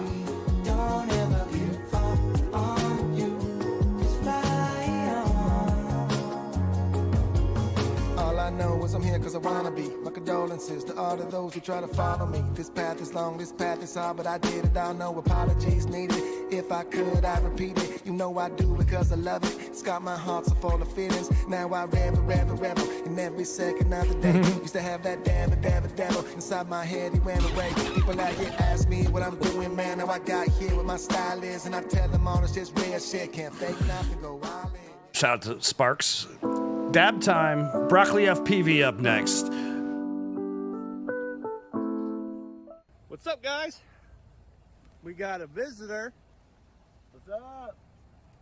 Nano FPV. NATO's here. He made it. And he actually got welcomed by the Ohio State troopers with the speeding ticket. Because he was excited to get here. Yeah, that sounds like Ohio. Super quick. He's out here at my home turf. I'm not gonna lie, I'm speeding on my skateboard to get to wherever I go. Jeremy's using my old Tango because his trainers took a crap on him, so he's got to get warmed up. Shout out to everybody in the chat. Fun stuff. Dragging my fucking ears in the chat. 608 Will Brown. Swift Dub. I swear I'm coming. Double A. Gen X FPV. Super Deluxe. Easy FPV. Waldo. What else are we missing? Risco was here. Crunk Kid.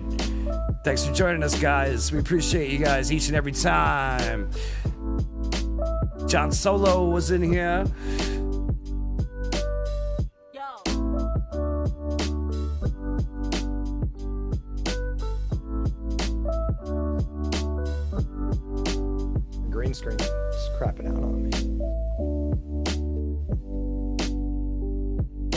Nice little spot too. Got the water right there. You got the bridge. Oh, motherfucking Brian Kirby.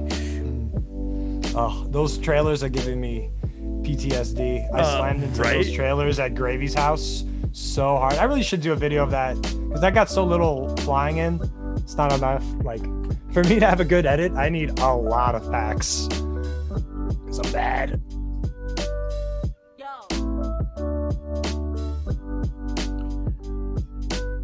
You're always your own hardest critic when it comes to anything. Yeah. Agreed. You know? Well, I mean, my tunes suck too. It just P's and D's were fine. The eyes were all fucked. I couldn't track. You use Emu or what do you? This one's on beta 4.1. I didn't feel like touching it because I was gonna be. Look, I'm not gonna talk to this video actually, but I'll wait. Rad FPV, Rad RH. What up, homie?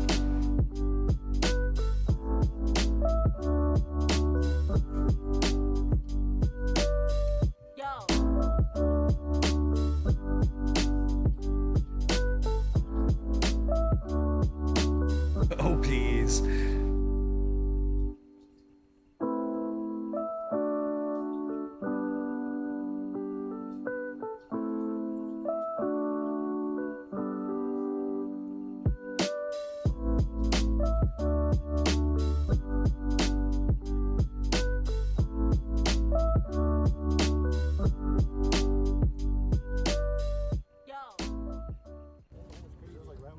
Shout out to Broccoli FPV. Up next, we have the one like B-Rad. Building diving. Oh, I've been excited for this video. I went out of my way not to watch it. Y'all fasten your seatbelts. What, a building or fifth third? Yeah, B-Rad's a beast. But yeah, I liked this Broccoli video because it has pretty much, you know, B-roll, footage, B-roll. It was just really good. Yeah, anyway, B-Rad.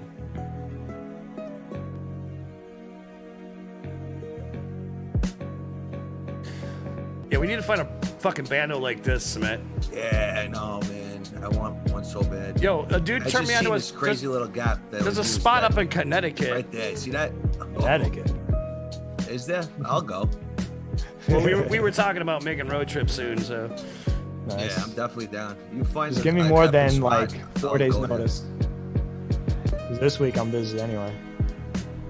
Yeah, this weekend's not looking good for me. I was all excited. Okay, good. Really cool. Fly. I promised I'd see it. I got a christening. Oh, Rock Grinder t-shirt. Now it's gonna rain just enough for the Buy his shit. Yeah, to fry the anybody got corn buy my ones shit. or Not such a bother bot. I mean, it doesn't, I feel it's in the rain like this a little bit harder than this. WFPV.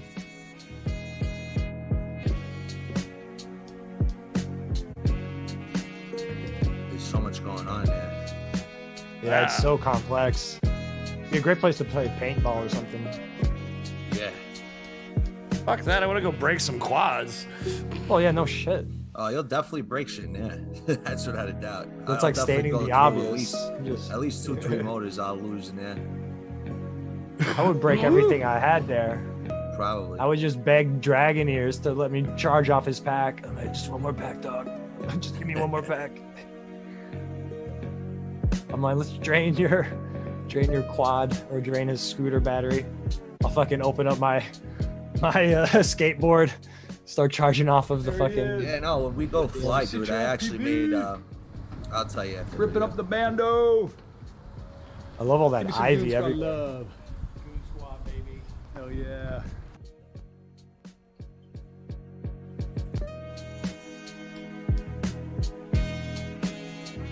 Brad just kills it with these fucking videos. Yeah, he's a beast.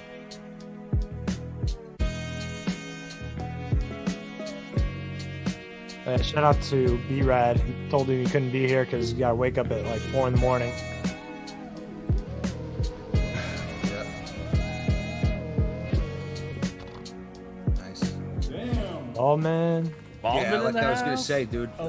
When we go fly, I made a Back left one? connector with alligator clips with an XD60 on the end of it.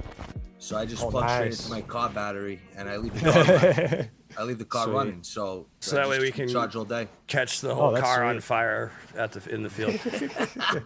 Nah, don't worry. got a I come fire with like extinguisher. 30 packs. I come ready.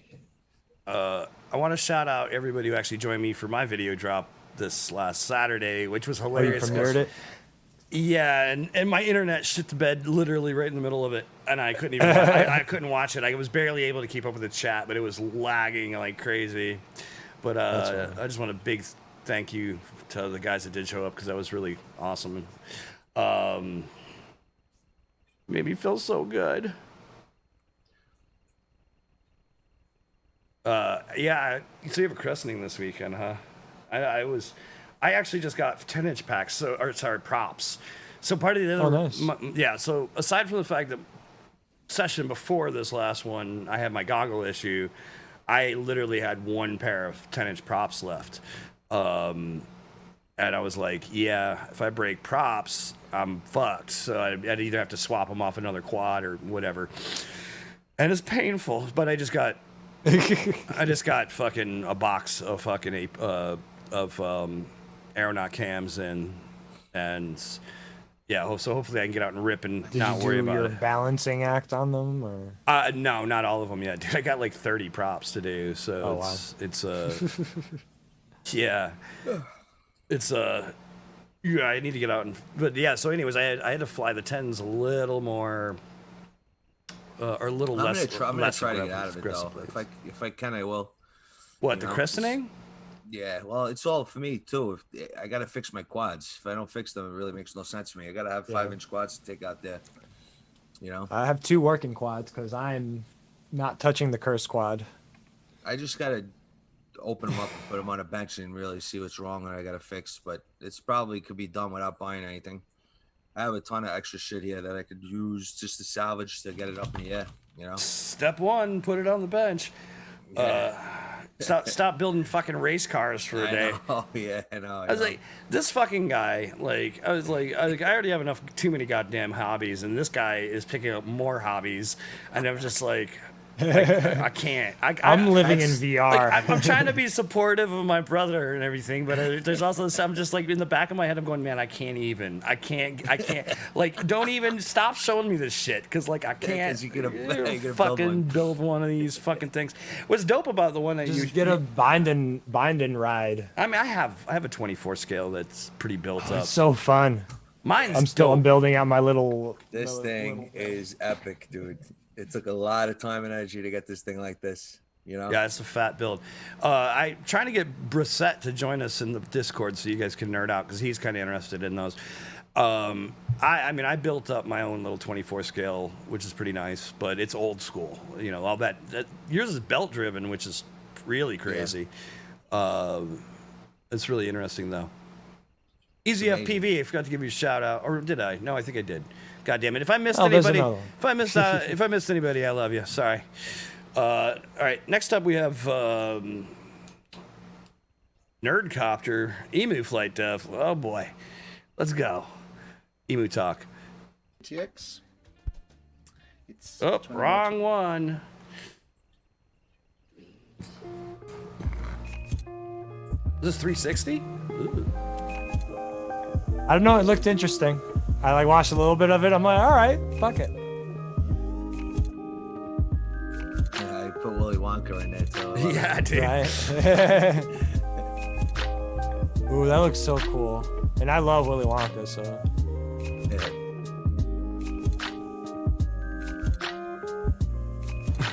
Yeah, this is definitely triggering some motion sickness from me. Oh, is he on a little fucking stool like I do? Like, I don't sit much, but when I do sit, I sit on a super, super small stool. It's a children's size stool. I got it because I thought that was hilarious. It's funny because my cousin, my older cousin, he's like my father's age. You know, he checks out my videos, and he gave me some criticism the other day. He goes, I just gotta tell you, I gotta tell you, take it as constructive criticism. if you want to make videos, you got to slow down. You can't fly so fast. I'm like, oh yeah, I get that all the time. I get that all the time. Supposed to be doing, you know? Yeah. There is a time and a place that, like, you just do a different video for him. Yeah. Anytime I show it to somebody who doesn't watch that PV, they're like, slow it down. But dude, somebody since my bando edit, they're like, dude, your camera angle scares me.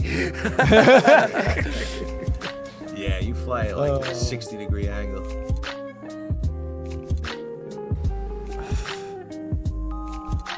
I mean, you have to.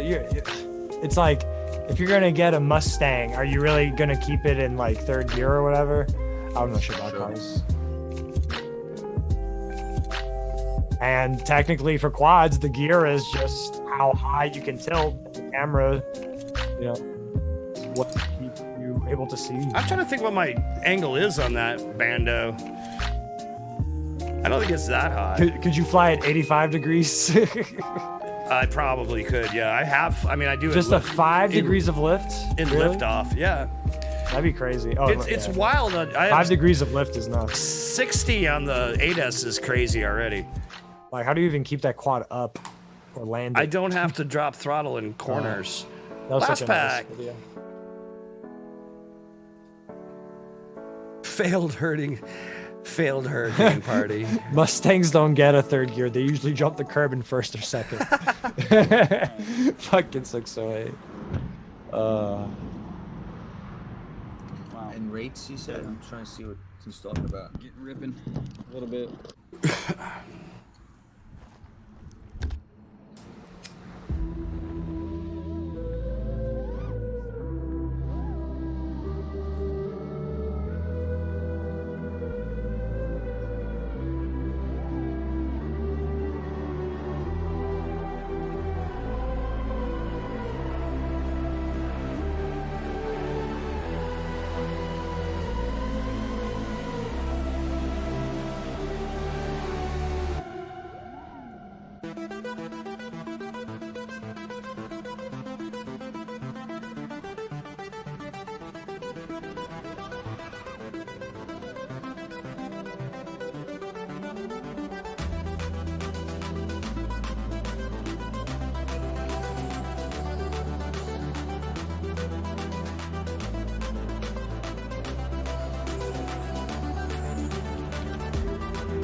That looks like D-term.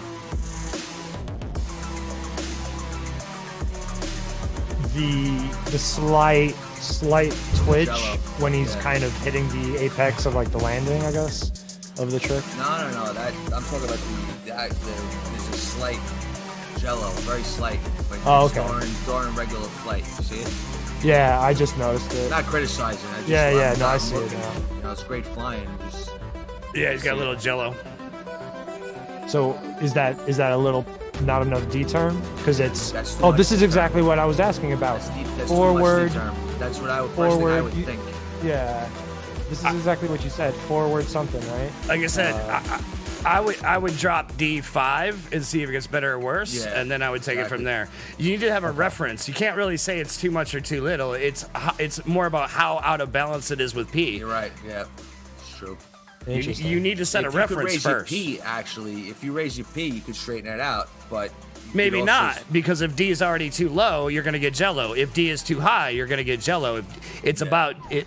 So you need. You're right. You need to set a reference to find out where you're off, and then so you could go as far as drop it 10 points, just like find out if it's better or worse, and then go from there. You have to get a reference before you can make the call. Otherwise, what I do is once I have my sum set, like let's just say for argument's sake, it's 2-1 for argument's sake. So let's say my P is at 100 and my D is at 50. If I have to drop my D term, I would drop it 5 points and then drop my P 10 points. You can't do that though when you're tuning out jello. That's what I'm saying. You gotta have a reference. If you drop P, if you maintain reference, if you have jello, your P and D is off. Or you have something loose. It's almost in each or you have a filtering issue that you're not. It's like an MTO problem, right? If it's a P&D issue, if you drop and stay in proportion, you're not fixing you're not fixing the imbalance. That's why I'm saying you got to move one thing and drop it down, better or worse, and then you have a reference. Because you might, like, again, you might tune the quad so the response is pretty good in terms of flips and rolls and being snappy, but you might be a D point too low, or maybe two points too low or too high. It's just that you're out of balance. So if you drop proportionally, you're not going to fix that balance issue, in my opinion. At least that's what I found. That makes sense. And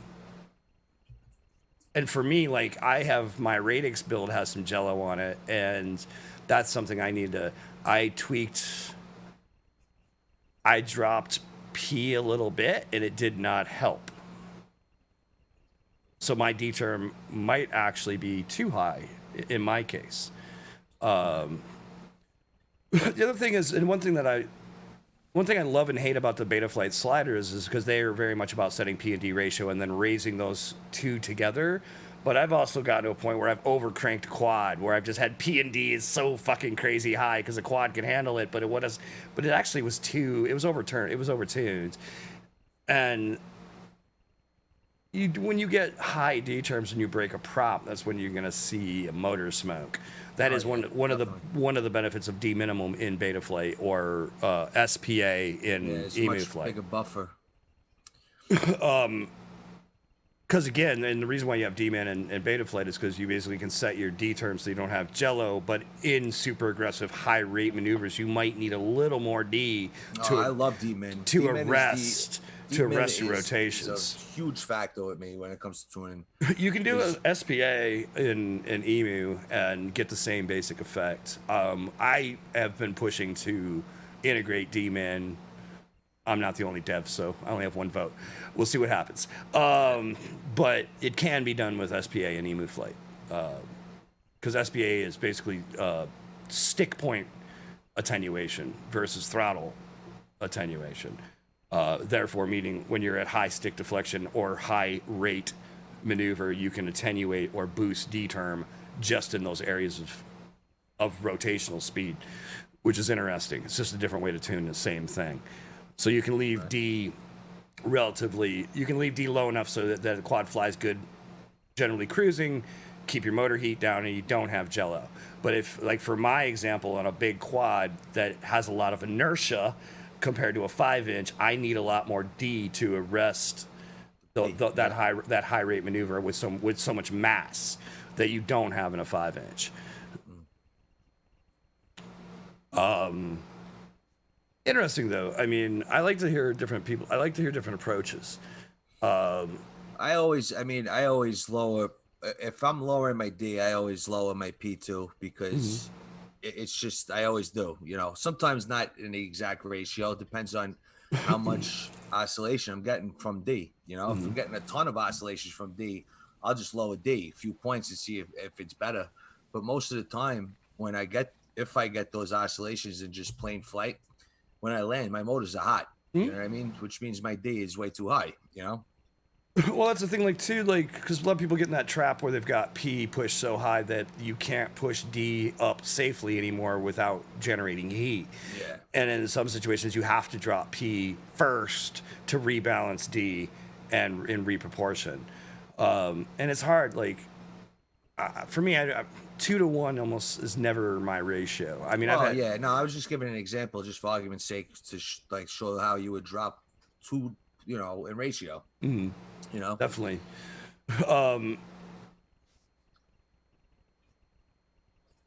Again, it all depends on what you're trying to tune out too. Like what exactly you're trying to tune. For me, for jello, I always approach the D term first, and don't touch P, and then make a big change. And you always down because you don't want to make a big change up with D term. So you make a big change down. Is it better or worse? And then go from there once you have a reference. Order of the arrow. All right, who's up next? We're getting close to the end of the show, I think. Yeah, I think we're keeping it at a reasonable time. We're not getting too crazy. This is Mako Reactra.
Ooh, pretty.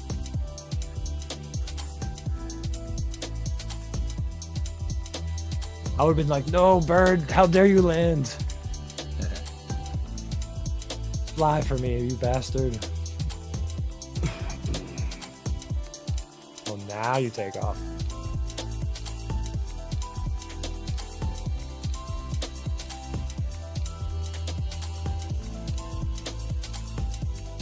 I was just joining his friends.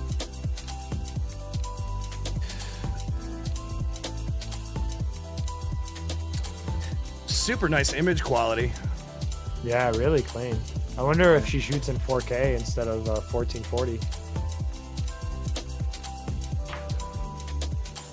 Yeah, it's a beautiful spot. Stop! I said stop. I don't think it's sound activated. I know. Unless you got that new Alexa PC. You gotta get rid of that video. The Oh, new the Alexa. flat one? Oh, that's Crunked. Hey, he's in the chat. Let's watch it. How long is it? It's only 4 minutes. Watch Crunk's tunes, bro. Crunk is a good tuner, bro. He's awesome. There you go. How we're going.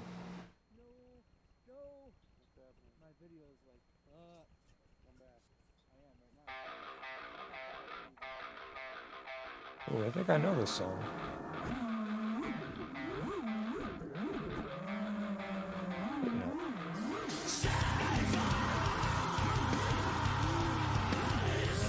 See his tunes, how snappy they are? It's crazy.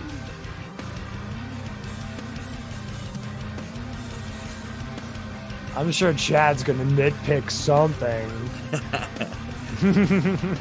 No, his tunes are spot on. I never see any kind of prop washer. I mean, he's a good tuner.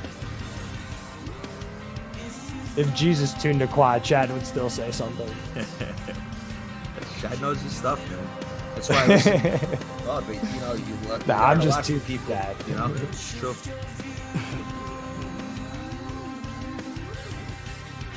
See how snappy that is? Unbelievable. Yeah, there's no bounce back when he Nothing changes at all. rotation. Doesn't matter which way he's coming from. You know.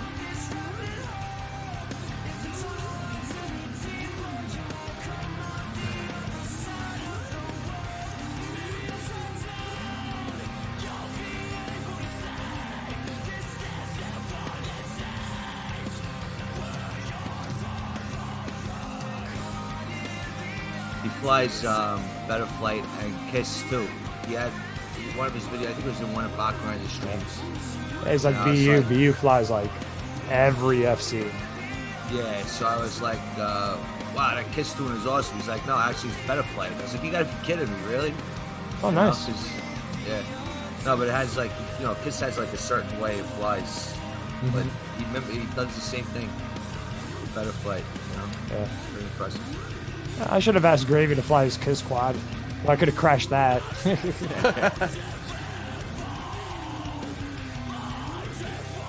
Yeah.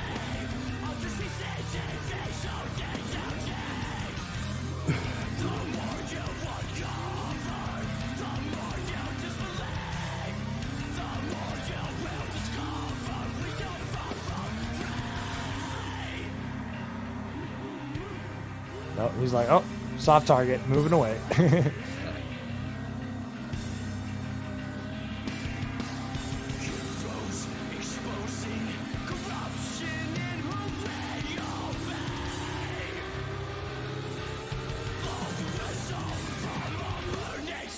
That was a motor warmer right there.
All right, let's see. I got a couple more coming in.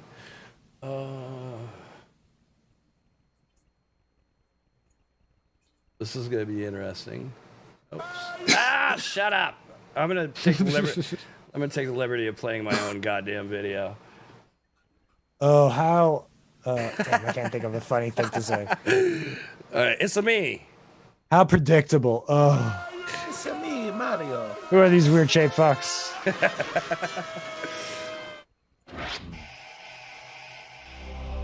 I've watched this too many times. I'm gonna look away.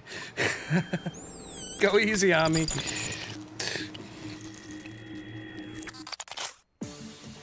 Fucking editing this thing. I remember my first pack. Oh, I know.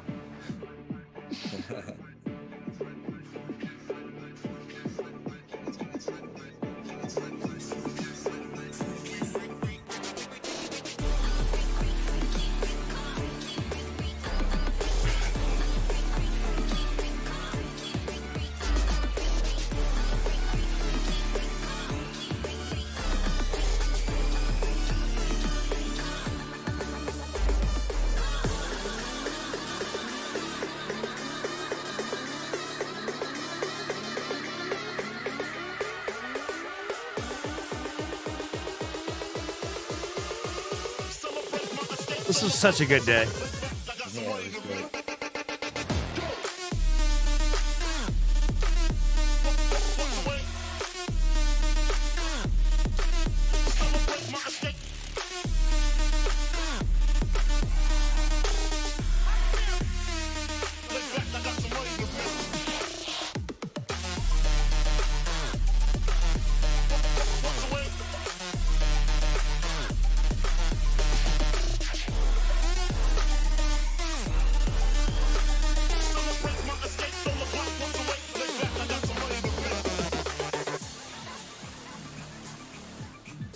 What are these guys doing out here? They were looking at a pothole. We were. This is my B-roll break, by the way. It's not like we were doing it for no reason, though, because two cars literally, like, veered off the road and crashed right there in one day. Right in front of us. It was the weirdest thing. In the same spot. Like, is there something special about this spot?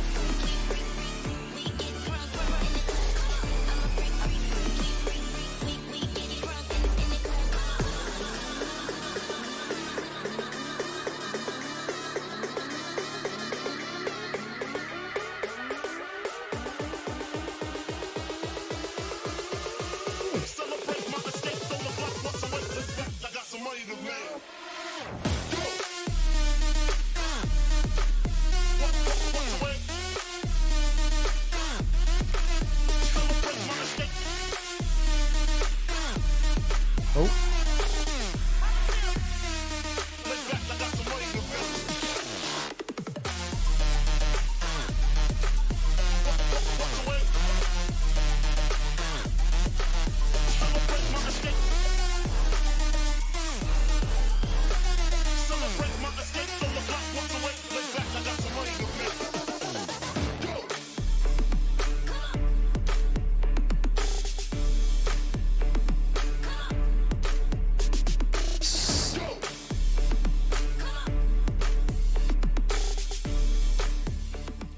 A little speed ramping on the B-roll.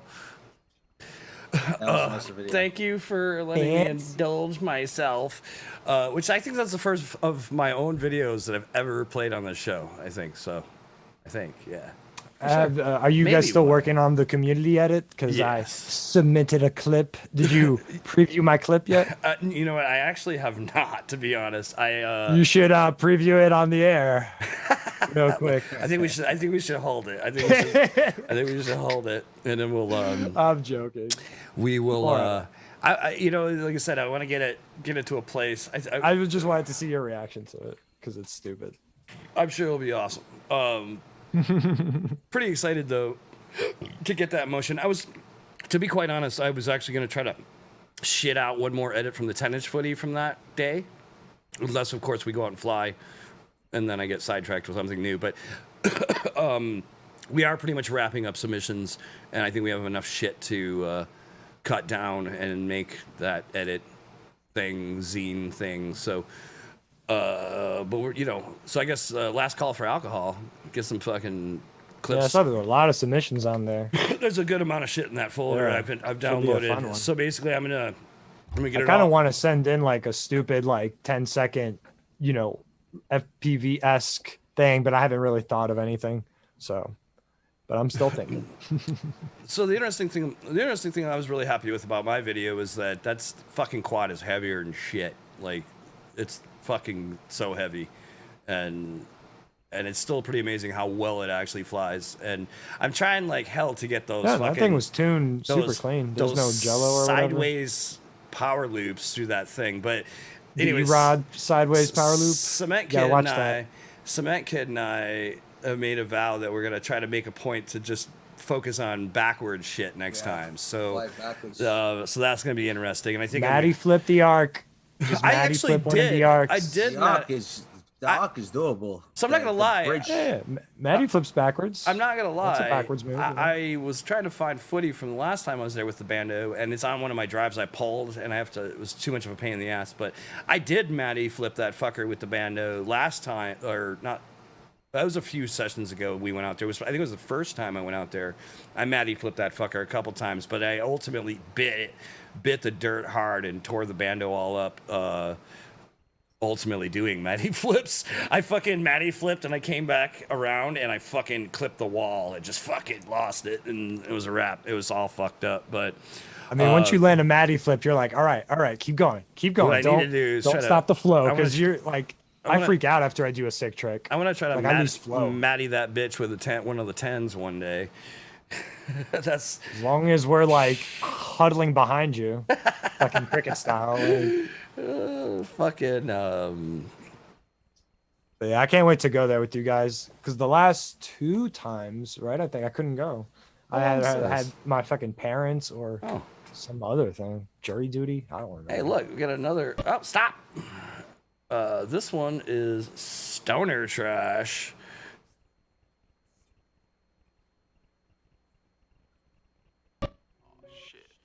I just got a new bike and it's yellow blue. I've been marching with the RM army. I hear her boyfriend's pretty good too. Had a different bike, but now I got the new Suzuki.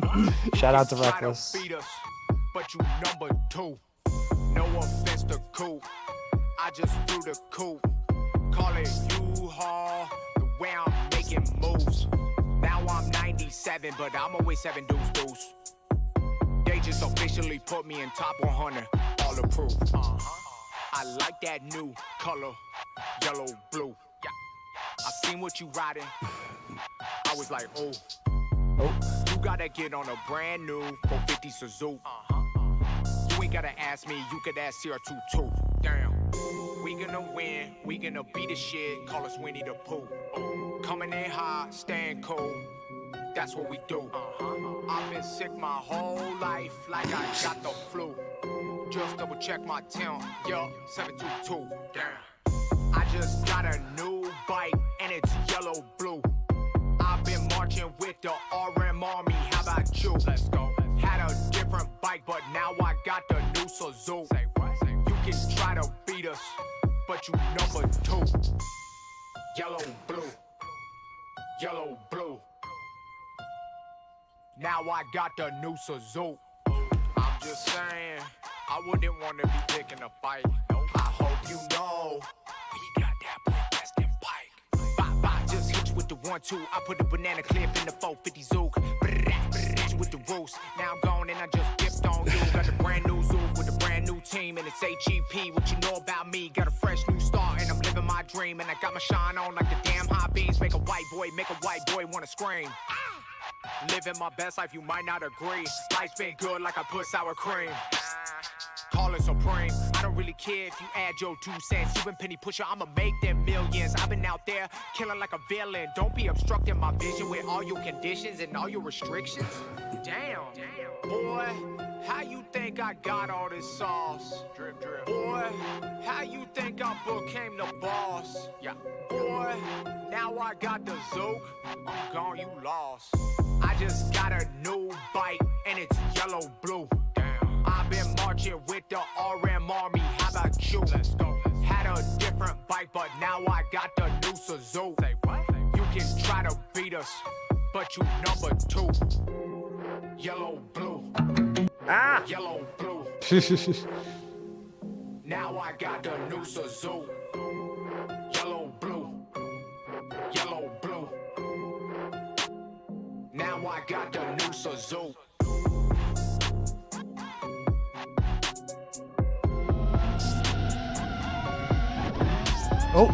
Oh, they mid-aired.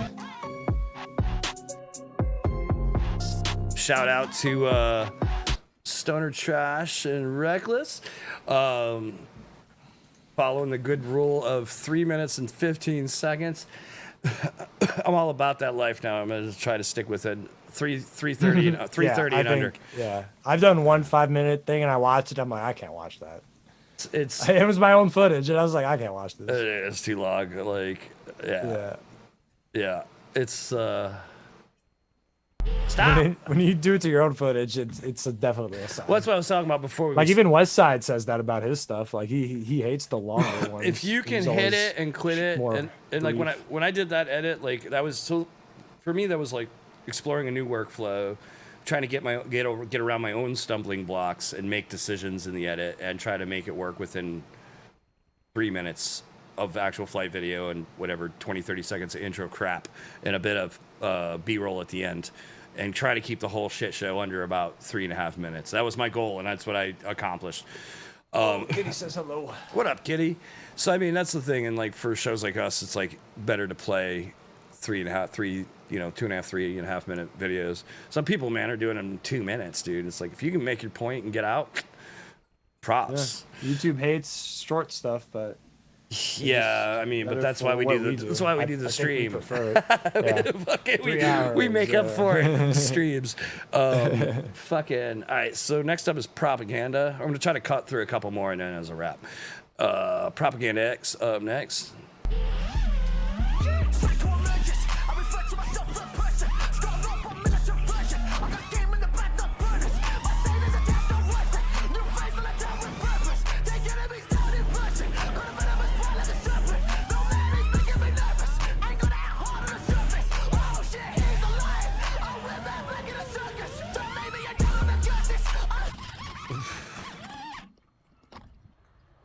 Minutes of dead air.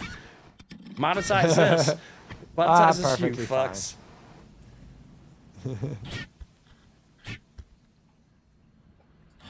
Beautiful spot.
Oh.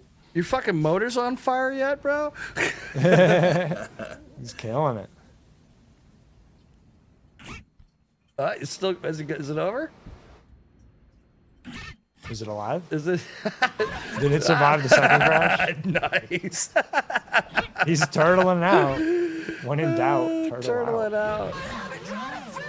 Hey, he's totally fine.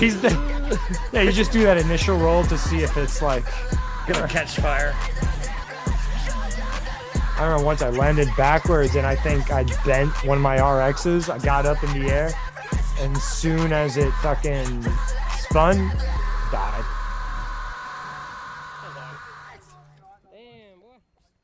Good shit.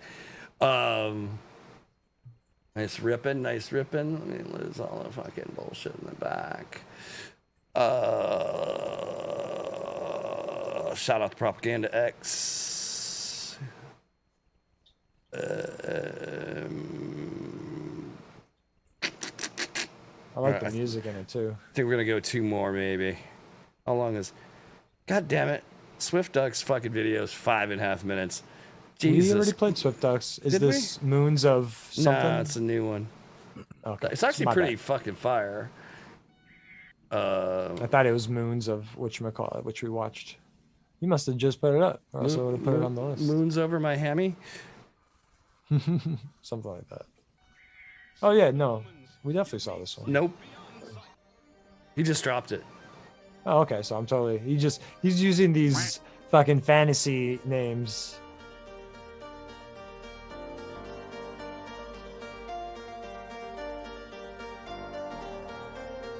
Yeah.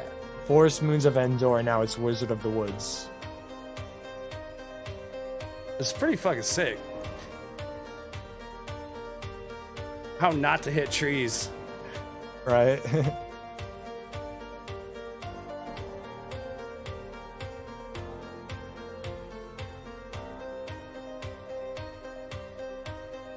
sickest video I've seen still to this day when it comes to tree avoiding is, did you ever see the video that Steele posted when he went to that island? I know which one you mean. Oh yeah. my God, bro, that was insane. So crazy. That was like when the Apex was in pre-release as well. Yeah, that was like the first time he flew it, something like that.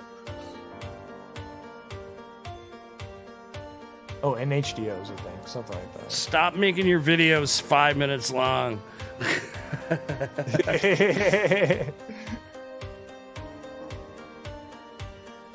This is a nice spot. Yeah, it's not like Swift Duck is missing like good clips. He probably is like, but there's so many good clips. I don't want to cut. Yeah. You gotta. I think the term is kill your babies or something. You can't be afraid to just cut That's a nice move. some good footage. This is a beautiful. There's just so much good footage. Beautiful flow, man. I love how he floats. He really like that. Like he loses no altitude on that, and he just throttles up he's just great the right pilot. amount. 100%.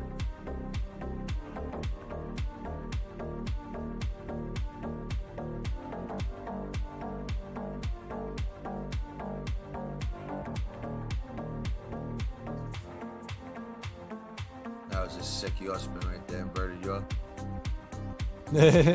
So it's like maybe you guys need to just fly longer.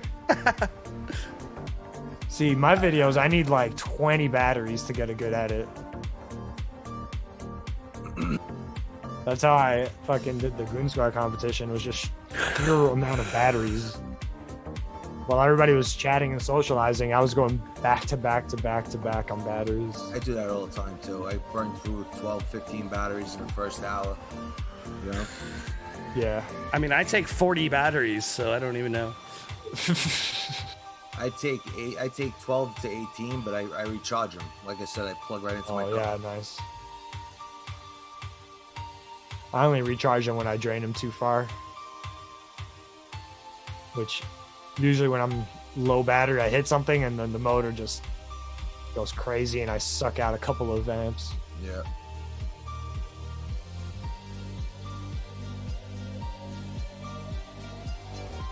This is such a sick spot too. The trees are so like perfectly spaced, and there's this middle area too. Ghost Branch Central too. Not too bad. It's the season, so at least he has some leafage.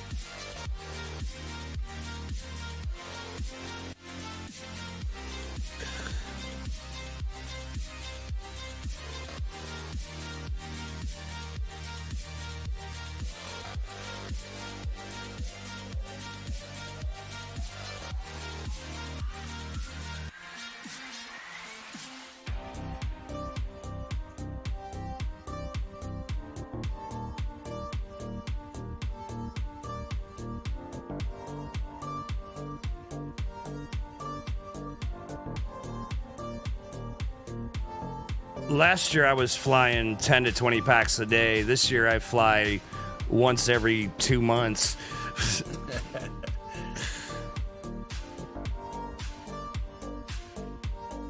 I just got to get into the habit of going to the FMP because I don't care if it's a flat. I fucking do race practice if I really want. I love race practice as much as I like freestyle. Boring, Sydney. Boring. Because for me, race practice just means the next time I do some freestyle, I've gotten so much better anyway. I don't lack flow. I just lack technique.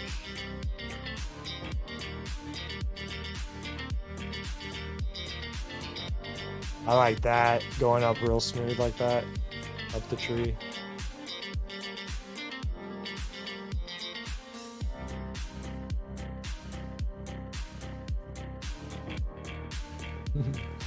I have an electric skateboard 608. I don't need a moped. A moped would probably be safer though. They have brakes that are way better. Fuck going from Chinatown to fucking FMP on a fucking skateboard though, yeah. No, I'm taking the subway to whatever the stop I take. I don't remember what it is. It's been so long. Like 68th and Queens Boulevard or something. And then it's like 10-minute skate ride, something like that. 7-minute. To chime in with the chat, I mean, so actually on my video on Facebook, a lot of guys keep telling me we need to go over to Kings County Psychiatric Center because there's another bando over there, and it's only about it's within 20 minutes of Pilgrim, but it's more north. I think that's where Dragon almost got arrested. The Dragon almost got arrested at King? Yeah, police get called there right away. It's according to. Well, if you fly in the active part of the fucking hospital, if you fly in the active part, they were building the abandoned part only. But I mean, that's a story for him to, or El Bujo was there too. You could ask him about it. Oh, I'll hit up Gino and ask him. Yeah, we should have him on actually. I know he'd be down. He's another fantastic pilot, Gino. Yeah, and then I love his style. And then this other cat chimed in and showed me pictures of this bando up in Connecticut that sounds cool. That looks insane. It's like a hill of bando. It looks like a hill, That's awesome. a hill, and then it's just like mad bando. I'll have to try to find it, but I'll try to find it while we watch this next video. Stop! I hate autoplay. Next up is Bone FPV.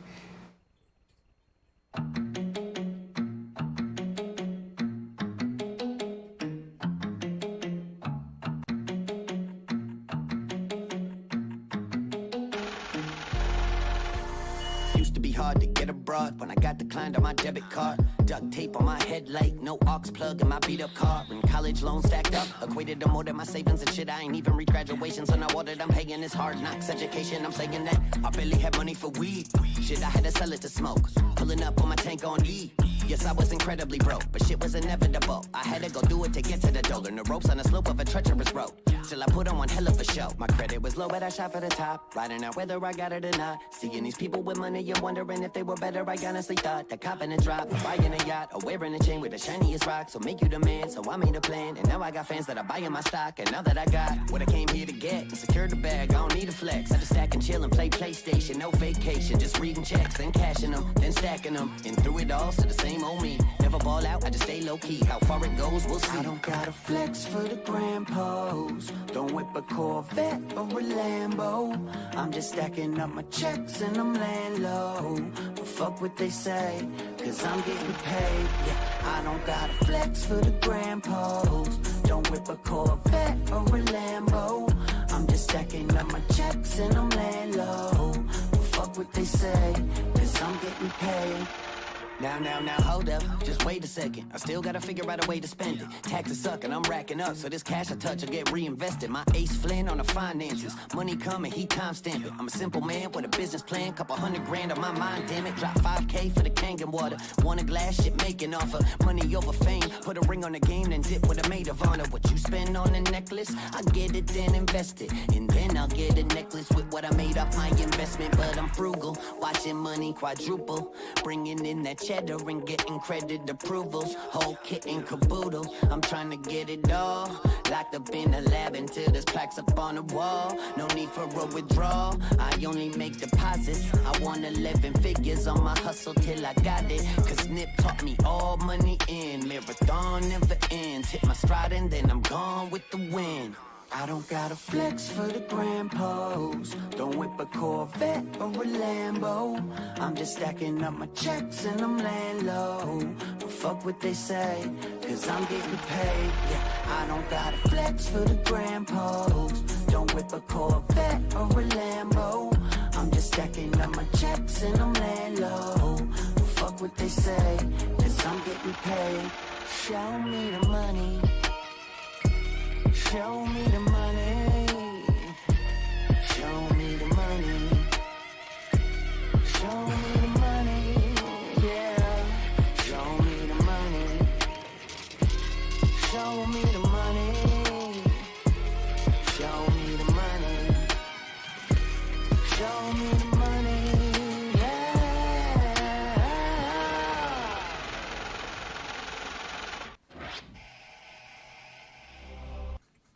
Fuck yeah.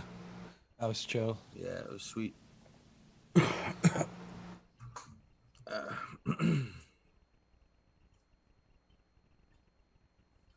Jesus Christ. Yeah, it's gonna do it for me, boys. I'm falling asleep. I'm shot. All right, man. You have a good one. Yeah. Chad, Vince, always a pleasure. Word, too, dude. Thanks for coming Anytime, tonight, man. And yeah, no, it's a pleasure to be here. I'm glad you could make it tonight. Yeah, I think we're about done anyway. How long is this? I'm looking for a couple. If we're not playing, oh my God, he'll know his tune before. I'm gonna play this. Stop. Take care, boys. Good night, cementkidd.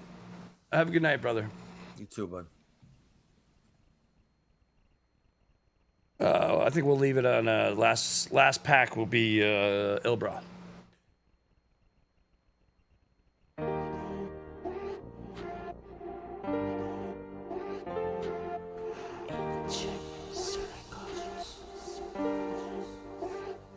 Saturday nights, no basic loves. Switches with my phone, rolling up CDs in the shop for me.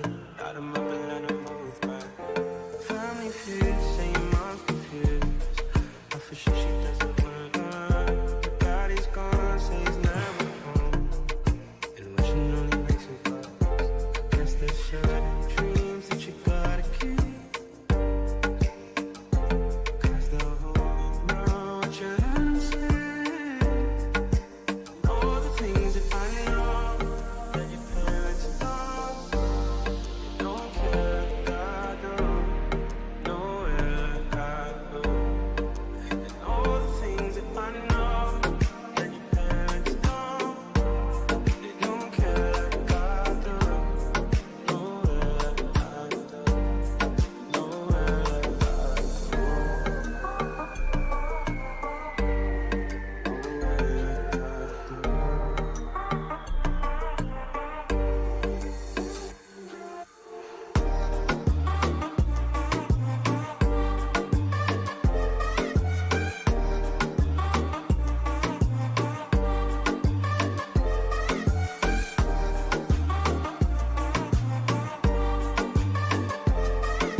Saturday night, like this, what a hug. Try because you have to. Stay up working later, job you pay. Fix your makeup in the dirty bathroom. No more love in the townhouse. Know what you gotta do. You got plans, wrap it up your eyes. And that's the only thing you never lose. That's the certain dreams that you gotta keep.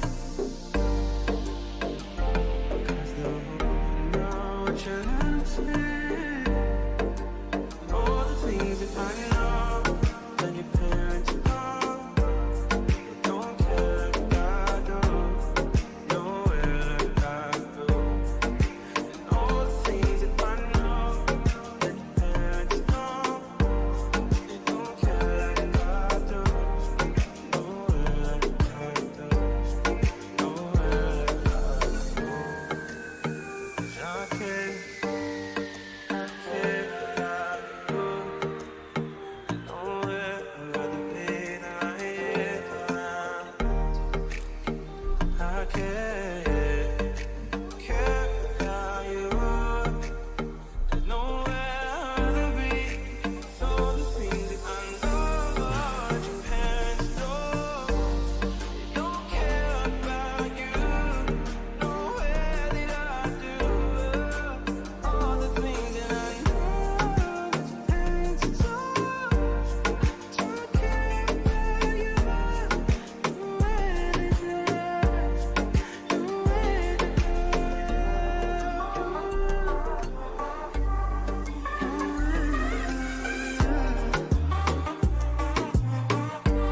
I need to look up this song. I wonder if they have a Beat Saber version for this.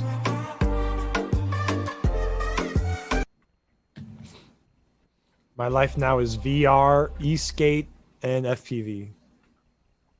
VR, e-skate, and FPV. Trying to find this fucking. I literally don't have to do anything but eat. That's the only thing I cannot do in VR is eat. It doesn't fill my stomach. It's fake food. It's also hard to smoke. No, there's a game that it definitely feels like you have a cigar in your mouth. It's really weird. You put a hat on and then you suddenly have like this kind of brim in your periphery. Yeah, VR is crazy. A VR FPV rig would be really interesting. I'm trying to find. I lost it.